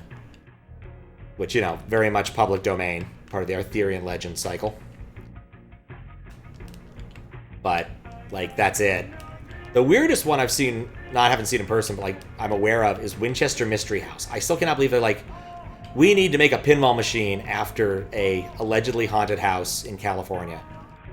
It'd be like if the Seattle Underground got a pinball machine.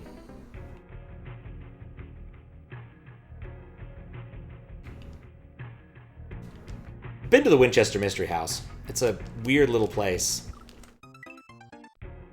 So the legend goes, the Winchester Mystery House, the widow of Winchester Rifles, after he had died, she had, you know, had his fortune, and asked a medium about stuff, and apparently the medium said, okay, well, here's what you need to do. The souls of all of the people killed by the rifles that your husband invented will come out, will try to seek you out, but what you need to do is just keep building onto your house, and they'll never find you, because souls are dumb, I guess. And are easily confused by extra doors and staircases. Japanese ghosts don't have feet. Makes it easier for them to avoid staircases. Anyway. So she listened to her advice and built a crazy house. With a bunch of rooms no one ever used. Enjoy going to that house, be a freak out if you got lost. You wouldn't get lost. They pretty much don't let people wander through the house like it's a haunted house. It's very much a place you get a tour. So I went on a tour with my grandparents circa 2008. That sounds right, 2008. Maybe 2007. Basically, it was my last day at Google as an intern. And they picked me up because it was just because they live in California too, and I was in Mountain View, and it wasn't that bad of a drive for them at that point in time. And so they came over, and we went and got some good Italian food, and picked up the Winchester Mystery House since it was in San Jose, and that's just not that far away from Mountain View. Maybe like a 30-minute drive.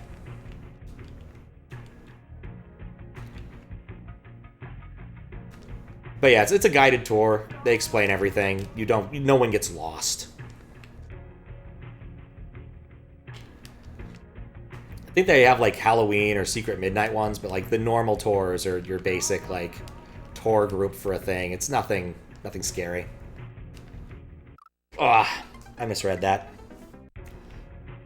I didn't even remember that as part of the plan from last time. I don't remember the Chuck being down there. I like being able to loop around the Chuck. I don't love him being so low on the screen.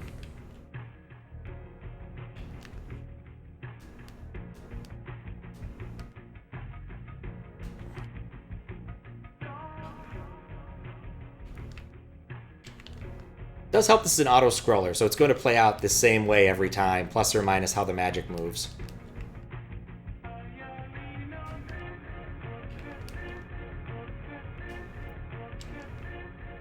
I waited too long there to do what I wanted to do.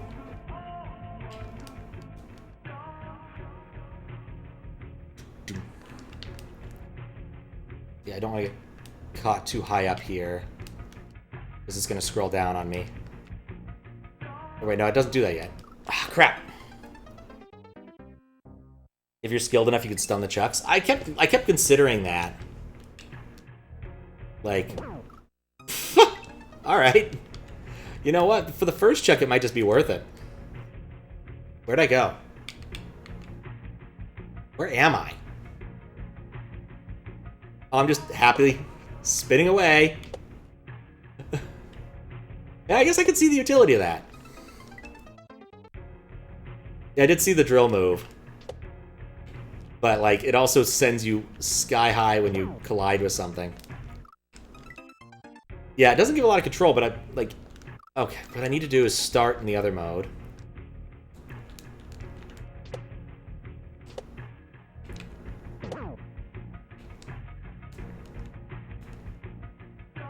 It's kind of nice.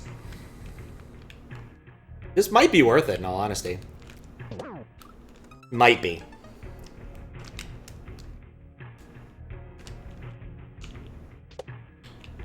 End up way farther than...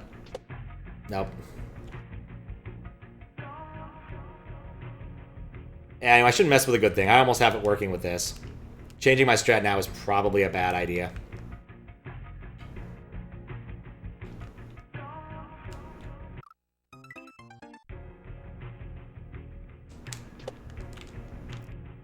Especially as the consequences of failing the move really suck.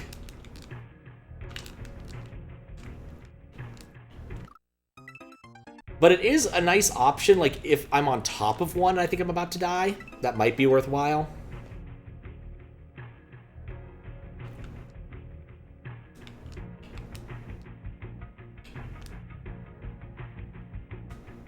Don't worry.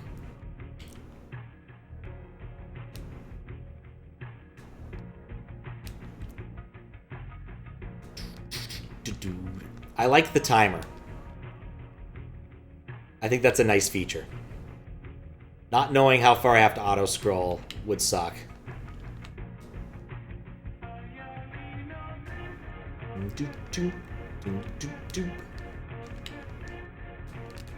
I like how this particular auto-scroller has a nice reward in the sense that the better you do at it, the more Vaporwave song you get to hear.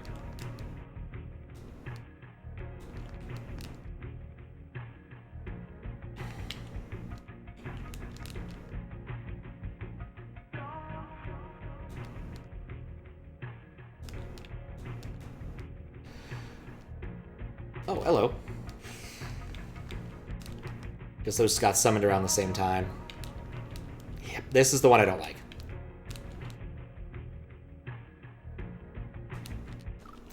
Right. 38. That's not bad. It's not a PB, but it's not bad.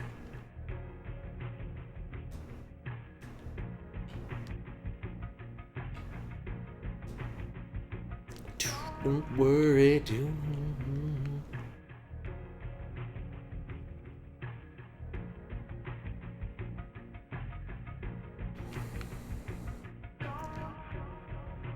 Anyway, definitely not playing Mario tomorrow. Probably gonna do Pokemons. Assuming Matt's up for it. That was my bad. But you never know.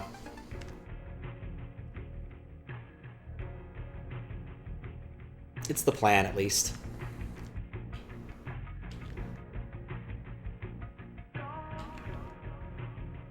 Maybe I'll leave Stranger Things for... Yeah, not yet. I mean, just go and do that and then head over to the other places. I still need to learn about Snowflake. I do not know anything about Snowflake, and I need to learn about it. Maybe I'll just do that after stream for a bit. At least, like, read the Wikipedia page so I understand what the hell it does. Like, I know it's a database that does stuff. The problem is I don't know what that stuff is.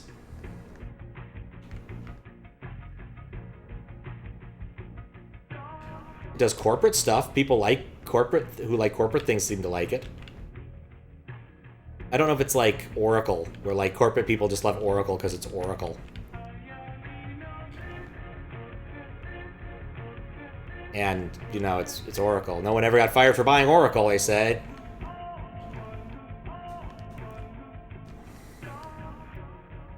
It's such a shame Sun got sold to Oracle back in the day. To be fair, Sun kind of sucked the latter years of its life. Ordered lists and lists of chaos? Probably. I'd assume that's at least 2 of the things you can do. But I don't know. I don't know enough about it. I need to learn.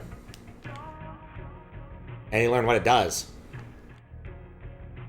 Like, databases were never my favorite thing.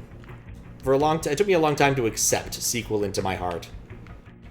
And even now, I pretty much abuse SQL to be like time series database or key values sometimes. A lot of time series. I do a lot of time series stuff. Declined a job for using Oracle and SAP. Tried it once and never again. I don't blame you. Oracle's just expensive. Like, every place I've been that's been using Oracle is usually in the process of trying to wean themselves off of it because it's Oracle. And it's expensive for what you get. This isn't the 90s anymore. You're not, like, getting some sort of cool corporate guarantee or anything. You're mostly just burning a lot of money.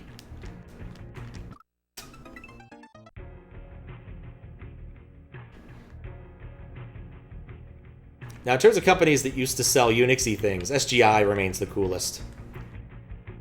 It reminds me, I need to post that somewhere. There's a demo reel of, like, SGI video stuff that's really cool and has this great non-alcoholic beer commercial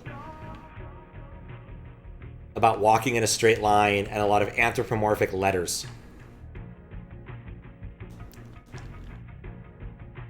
And it's just really well done, like very 90s appeal.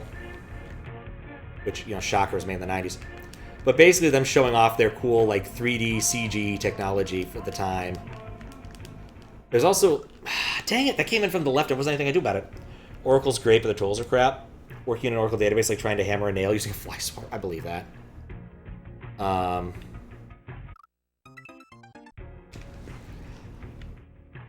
Yeah, I think my least favorite parts are the parts where the Chuck is slightly off screen and still able to throw stuff at me. Because then it becomes a little bit more difficult to anticipate where the magic is coming from. Like there. I don't like that he can do that at the last second.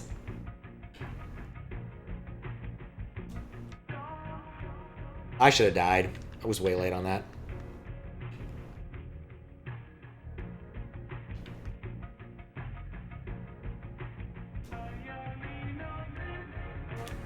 I need to go up this way.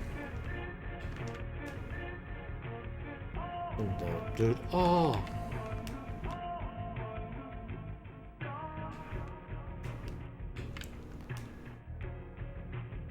The magic.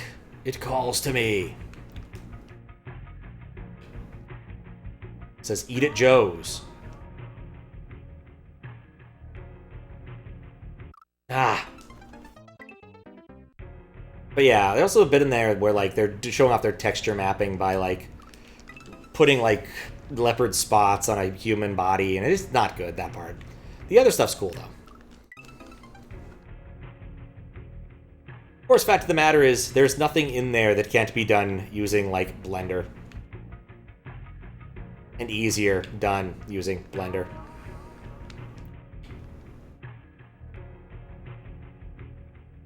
Just the nature of the times. Or whatever you use to make animations, 3D animations, in an open source world. Like, you don't need Premiere. Kdenlive is 90% of what you need if you're a YouTuber. I don't even know if Premiere is still, like, the thing to use. Like, Premiere was, like, close to Pro Tools.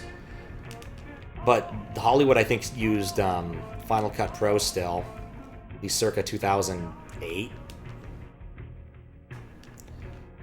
Like, the nice thing about Adobe stuff is they all integrated well, but, like, people preferred the experience of editing using Final Cut Pro for whatever reason. Ah.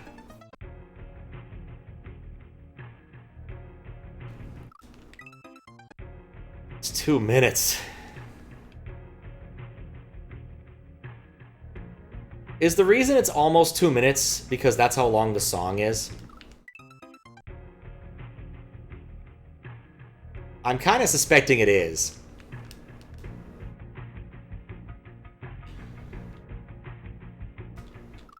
I panicked.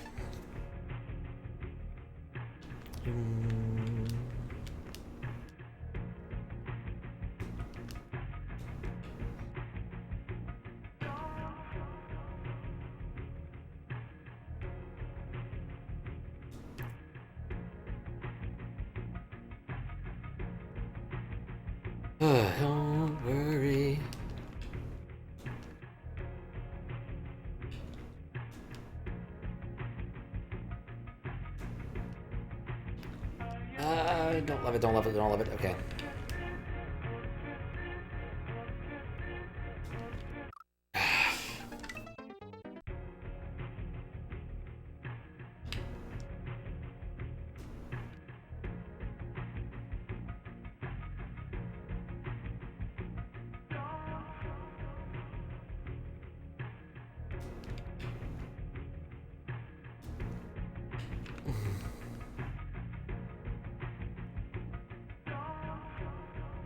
Okay, here we go.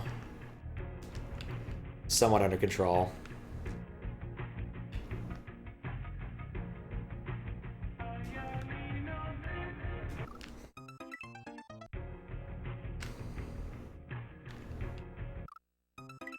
Special scroll lets you see more of this awesome background.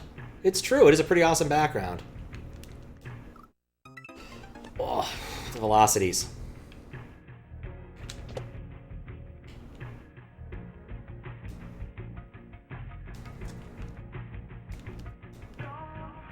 Really wish I'd gotten it back then.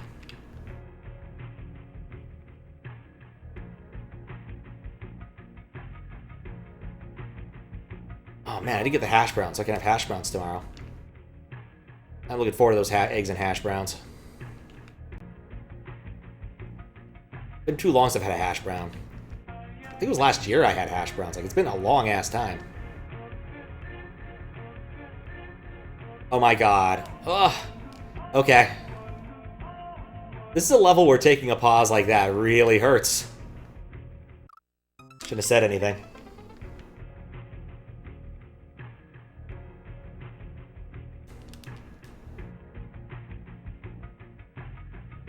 Like, I might disable it if it's that bad, because people might use it to troll me. There's a reason I turned off reset a while ago. It got old letting people troll me that way. I thought about turning it back on. And then I didn't. But I thought about it. Just a line commented out somewhere. I think I turned it off when I was judging some contest and was like, you know what? It's so nice not allowing people to just rob me of whatever progress I just made. It's not really worth the lulz for me anymore. It was fun to implement, it was easy to implement, but its time has passed. We got other stuff going on. For Windows, for Windows 98 stuff, I'm gonna keep it on because I think it's a lot funnier in Windows 98. Like, so much funnier. Assuming I'm not doing something where I don't really want to take a reset in the middle of it. Which there's definitely things like that. Dang it. Is basically a reset because it has a chance of crashing. It does, but the odds are pretty low. It doesn't crash very much anymore. I found a bug a while ago in my assembler and the code I had written. The bug was really that I should not allow LDAs to have any default arguments. Instead, it should always require a named argument. I still had to fix that specific bug, but I went and fixed all the named arguments to be proper. To be used either const or mem or adder. That's not a worry with any of the current code anymore. Like, I wouldn't fix that.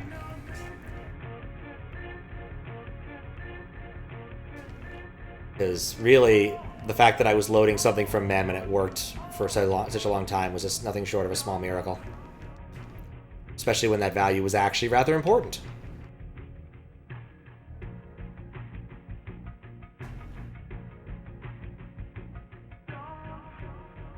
But it did fix the crash in Super Marissa World. So I counted that as a win.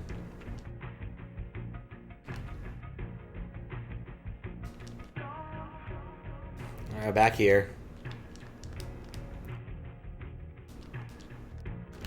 Nuts. I knew I was going too low. At that point, I could just use cape. Yeah, I would. If someone went and stole my win on this, I probably would just always cape all the way through out of spite. Like, this is too long of a level to put up with that kind of nonsense. But also, just it got boring, you know? It's not interesting to have to do the exact same thing over again.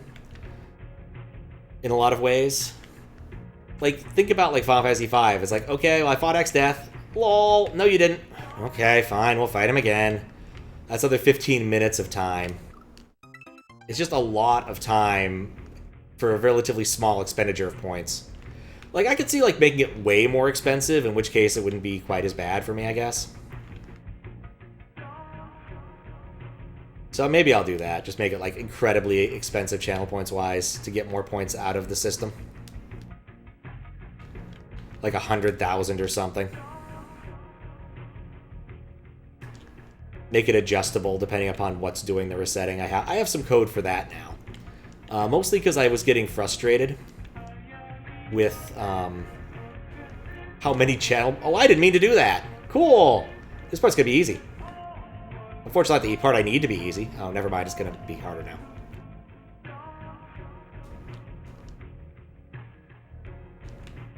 Yeah, letting them get off the screen is like a cheat code. If you could swing it. That's how you feel about a lot of things, Souls especially. I felt like Souls, I didn't really mind the lol you died aspect in Souls. Because frequently it gave me time to reflect upon what dumbass thing I did to die. Now looking back, there were a lot of dumbass things I did in Dark Souls. Let me enumerate some. 1. Sticking with axes the whole game. There was no reason to do this. I just got an axe relatively early on that I liked, and then never really looked back, and just kept with the category of axes. 2. Never using shields. I'm not very good at shield for parrying, so it probably would have been smart to like invest in a shield so I could take a few on the chin. Didn't do that. Only went to two-handed axe the whole time. 3. Consider magic. I don't think I cast a spell the whole time. Ranged weaponry. I used it to pull enemies occasionally, but never really used it. Mostly because I heard it was kind of OP. And thought that, I don't really want to, like, cheese my way to victory for things. But maybe I should have in a few instances. Did the same thing with a big sword? Yeah. I could see that. Also, looking up what all of the stat things do probably would have helped. Because basically what I did, I baned up my stats. I was like, okay, I've leveled up. I guess I'll level up these 4 things at roughly the same level. How does dexterity impact what I'm doing? How does strength impact what I'm doing? How does constitution impact what I'm doing? What the hell is spirit? Yeah, because I didn't read a damn thing till after the fact. I didn't realize that dexterity actually comes into play for part of the damage calculation for weapons. So there's weapons you want to use when you have a lot of dex, and weapons you want to use when you have a lot of strength. Oh, which I didn't. I used the axes, and axes are crap. Oh, also lock-in. I never used lock-on at any point in time. I found when I was fighting things early that I made it a lot harder for me to see what was going on around me, and I was more afraid of dying than I wanted to, than I was of killing things quickly. And I wanted to be able to look around me, so I never really used lock-on. Just never. One of the best YouTube comments I ever got was on the first one of the videos for Dark Souls. It was, "This is as if a AI is learning how to play this game." Which I replied, "It's not flattering, but I can't disagree with you."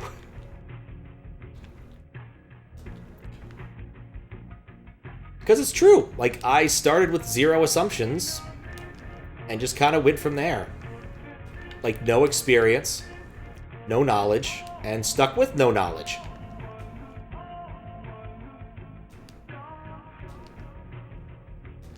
So, that's... Forgot about that aspect, had a lot of experience with... Yeah, I didn't watch anyone play Dark Souls. I think the only time I'd had any experience with Dark Souls was I was at someone's house and played like the first 5 minutes, maybe, of Dark Souls. I like made a character and then wandered around the asylum for like a minute. But then it was time to play D&D, so I didn't do anything. I guess I watched C play a bit, but all I'd remember was like, here are the markings on the ground that are supposed to warn you about stuff, and then they didn't because lol, internet. I still don't really... In fact, you know what? I still don't actually know what the point of being unhollowed was. Like, I never bothered using my souls except to unhollow, except if I needed to get a campfire lit. It felt like a waste. Like, were you stronger? Were things better? Did you smell better? I don't know. Didn't fall down fast enough.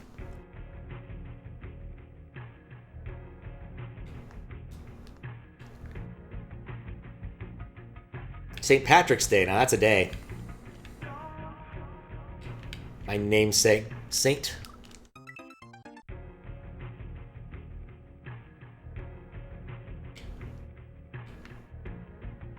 He drove the snakes out of Ireland. Still not sure if there were any in Ireland, but he got rid of them anyway.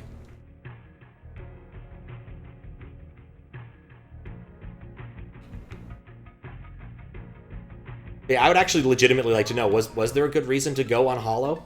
Aside from, like, people being able to invade your world and vice versa?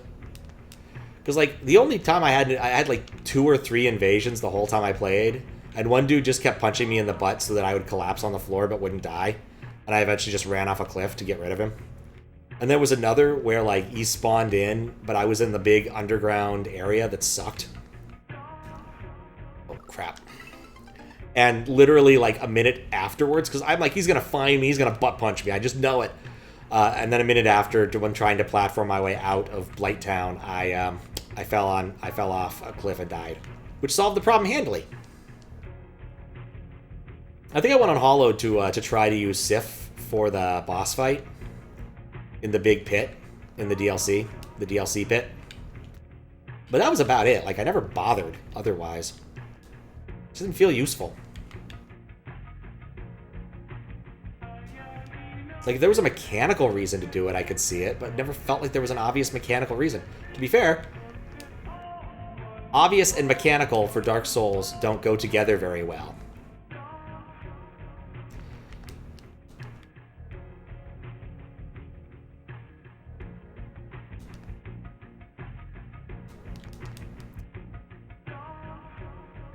Oh my, I should have died there. But I didn't. And my nose is itching. Oh god, this sucks. Only do it before boss for summoning? That's it? Okay. Yeah, I didn't bother with summoning except trying with Sif a few times. Just because I thought it'd be fun. I don't think I had any really good attempts with Sif that mattered.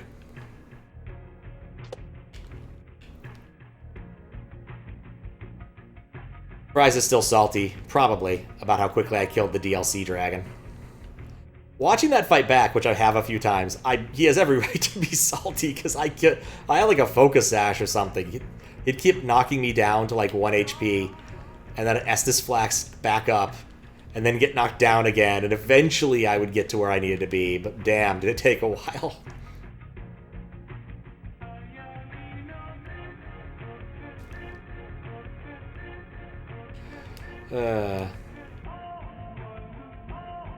Yeah, that's what Fries is saying. I don't remember the name of the dragon. I just remember that I got the ring of, you beat this stupid dragon. You beat the badass dragon and all you got was this stupid ring. Which doubles the damage you take, because of course you want that. Never done the DLC. It was fun. It was a bit linear, I would say. You have like 3-ish areas you can explore. I remember there being effectively, I guess there's 4 major bosses. There's the DLC dragon, there's the man in the pit, there's the dude in the arena, and there was like a big pig or something. And I think you fight the big pig twice. Goes to show you how much I remember. A cuter RG. I can live with that.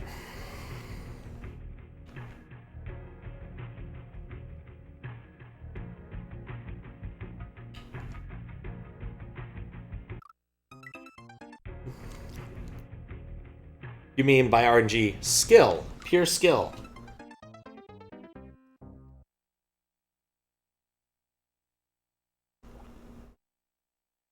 Ah.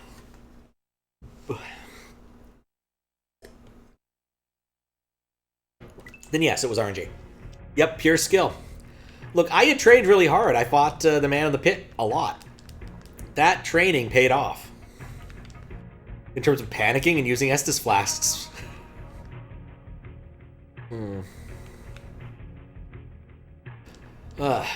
When I was doing Dark Souls, one of the local bartenders who follows me on Twitch, I haven't seen him around in a while. Bar he was at closed, and now he's at a different bar that I don't go to too often. I probably should try and drop by on Sunday and say hi. Ran into him at some point recently-ish. Probably last year, to be honest. But he was particularly interested in Dark Souls, he loves those games. And he had a piece of advice he wanted to give me, and I'm like, let me know after I beat it, because I'm trying to do this completely blind and stuff. He's like, alright, alright. And I asked him after, he's like, oh, I don't remember. I really wonder what he would have told me. But I do think about that game. There are some games that when the request is over, I'm like, yeah, okay, whatever, that was fun. That happened. I don't think too much about it. Dark Souls is not that. Ugh. Okay, that worked.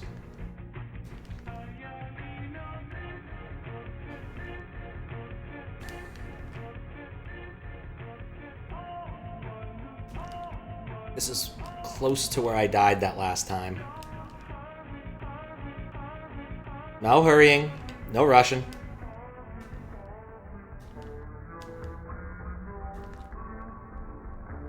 So glad that one fizzled.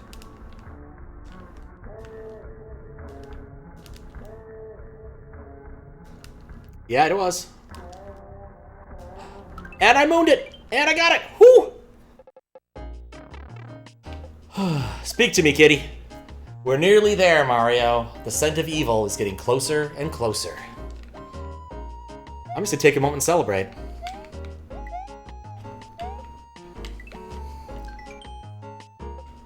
Yeah, Manus. Who was Gravelord Nito? I don't know the names of any of these things. You act as if I paid attention to the lore and things when I was playing. Like, I remember Skinny and Fatty, I don't remember their names. I remember fighting the Fire Imp. I guess that was the Asylum Imp and the Fire Imp, those were things. There was a fucking tree. I hate the tree. Let's ruin the moment. I thought about the tree and now I'm just angry. Is the big skeleton guy. Oh, that guy? He was a wuss. That was one of the easiest bosses. But I also tackled him really late because I didn't have any good way to see. Okay, you know what? We'll check out Badass. We got another minute. I need about 350. Whoops. Eh? No, the tree is just so dumb. Because, like, what to do is obvious at the start, and then you get to the third one, and you're like, why? I spent a long time walking back and forth. Hoping to figure out what I needed to do. And abjectly failing. I want to say, actually, at some point I just said, Howaloota, tell me what the hell to do with this. Because I delegated specific people, like, the right to tell me, like, answer questions if I needed questions answered. I just kind of went for that one. It does remind me, if I want to do Deltarune, I need to delegate someone for a sword for spoiler stuff. I'm thinking I might actually rig it so that my chat thing has like a spoilers mode, so that it holds on to messages a little bit longer before posting them to me. Bye!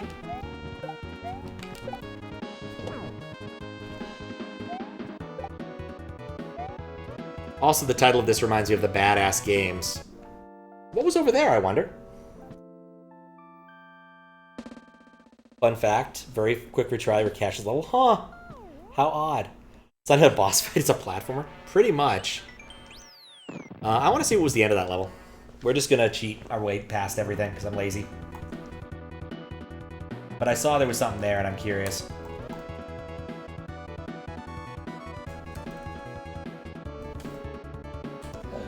But this is the last thing I'm doing, so I'm okay with that. Anyway, the level title just reminds me of the Badass Games arc from Achewood, back when Achewood was still good. Oh, there's Instant Death. Never mind. I mean, to make make it worse, I think it's almost like a puzzle boss, right? The tree, you have the two big obvious things, and then you have to make the observation that it's the same thing in the middle. But how do you get to the middle? And if you try to survive or do damage at range, just nothing happens.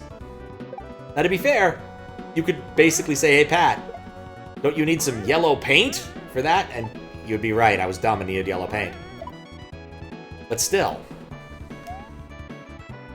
the sheer lack of feedback.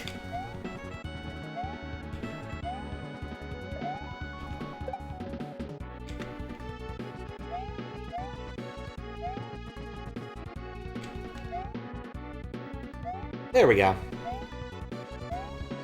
Ah, it's just Moon. I saw a little extra scrolling and was like, I should see it. That's good enough for me. Alright, that was good. We made really good progress. I beat a few levels that I was really worried about, and a few levels I didn't know about, and then was really worried about. You like this level because the Chucks are stealing bullets from the blasters? Oh, is that the gimmick? Oh, that's cute. 88 out of 92, so 4 left to do. 1, 2, 3 up there. 2, 3, 4, 5, 6. Yeah, 4. 3 up here, and then we have to go back and do the other level I'm worried about. But we'll do that one when I'm good and fresh and not worried about that. I also see the Dark Star. That Dark Star worries me for some reason. I also keep expecting the French National Anthem to start for some reason, but I'm not sure why. 5 levels before exits? Yeah, okay. I'm curious about what the bonus thing is for having that many exits, but we'll see next time I do this, I guess.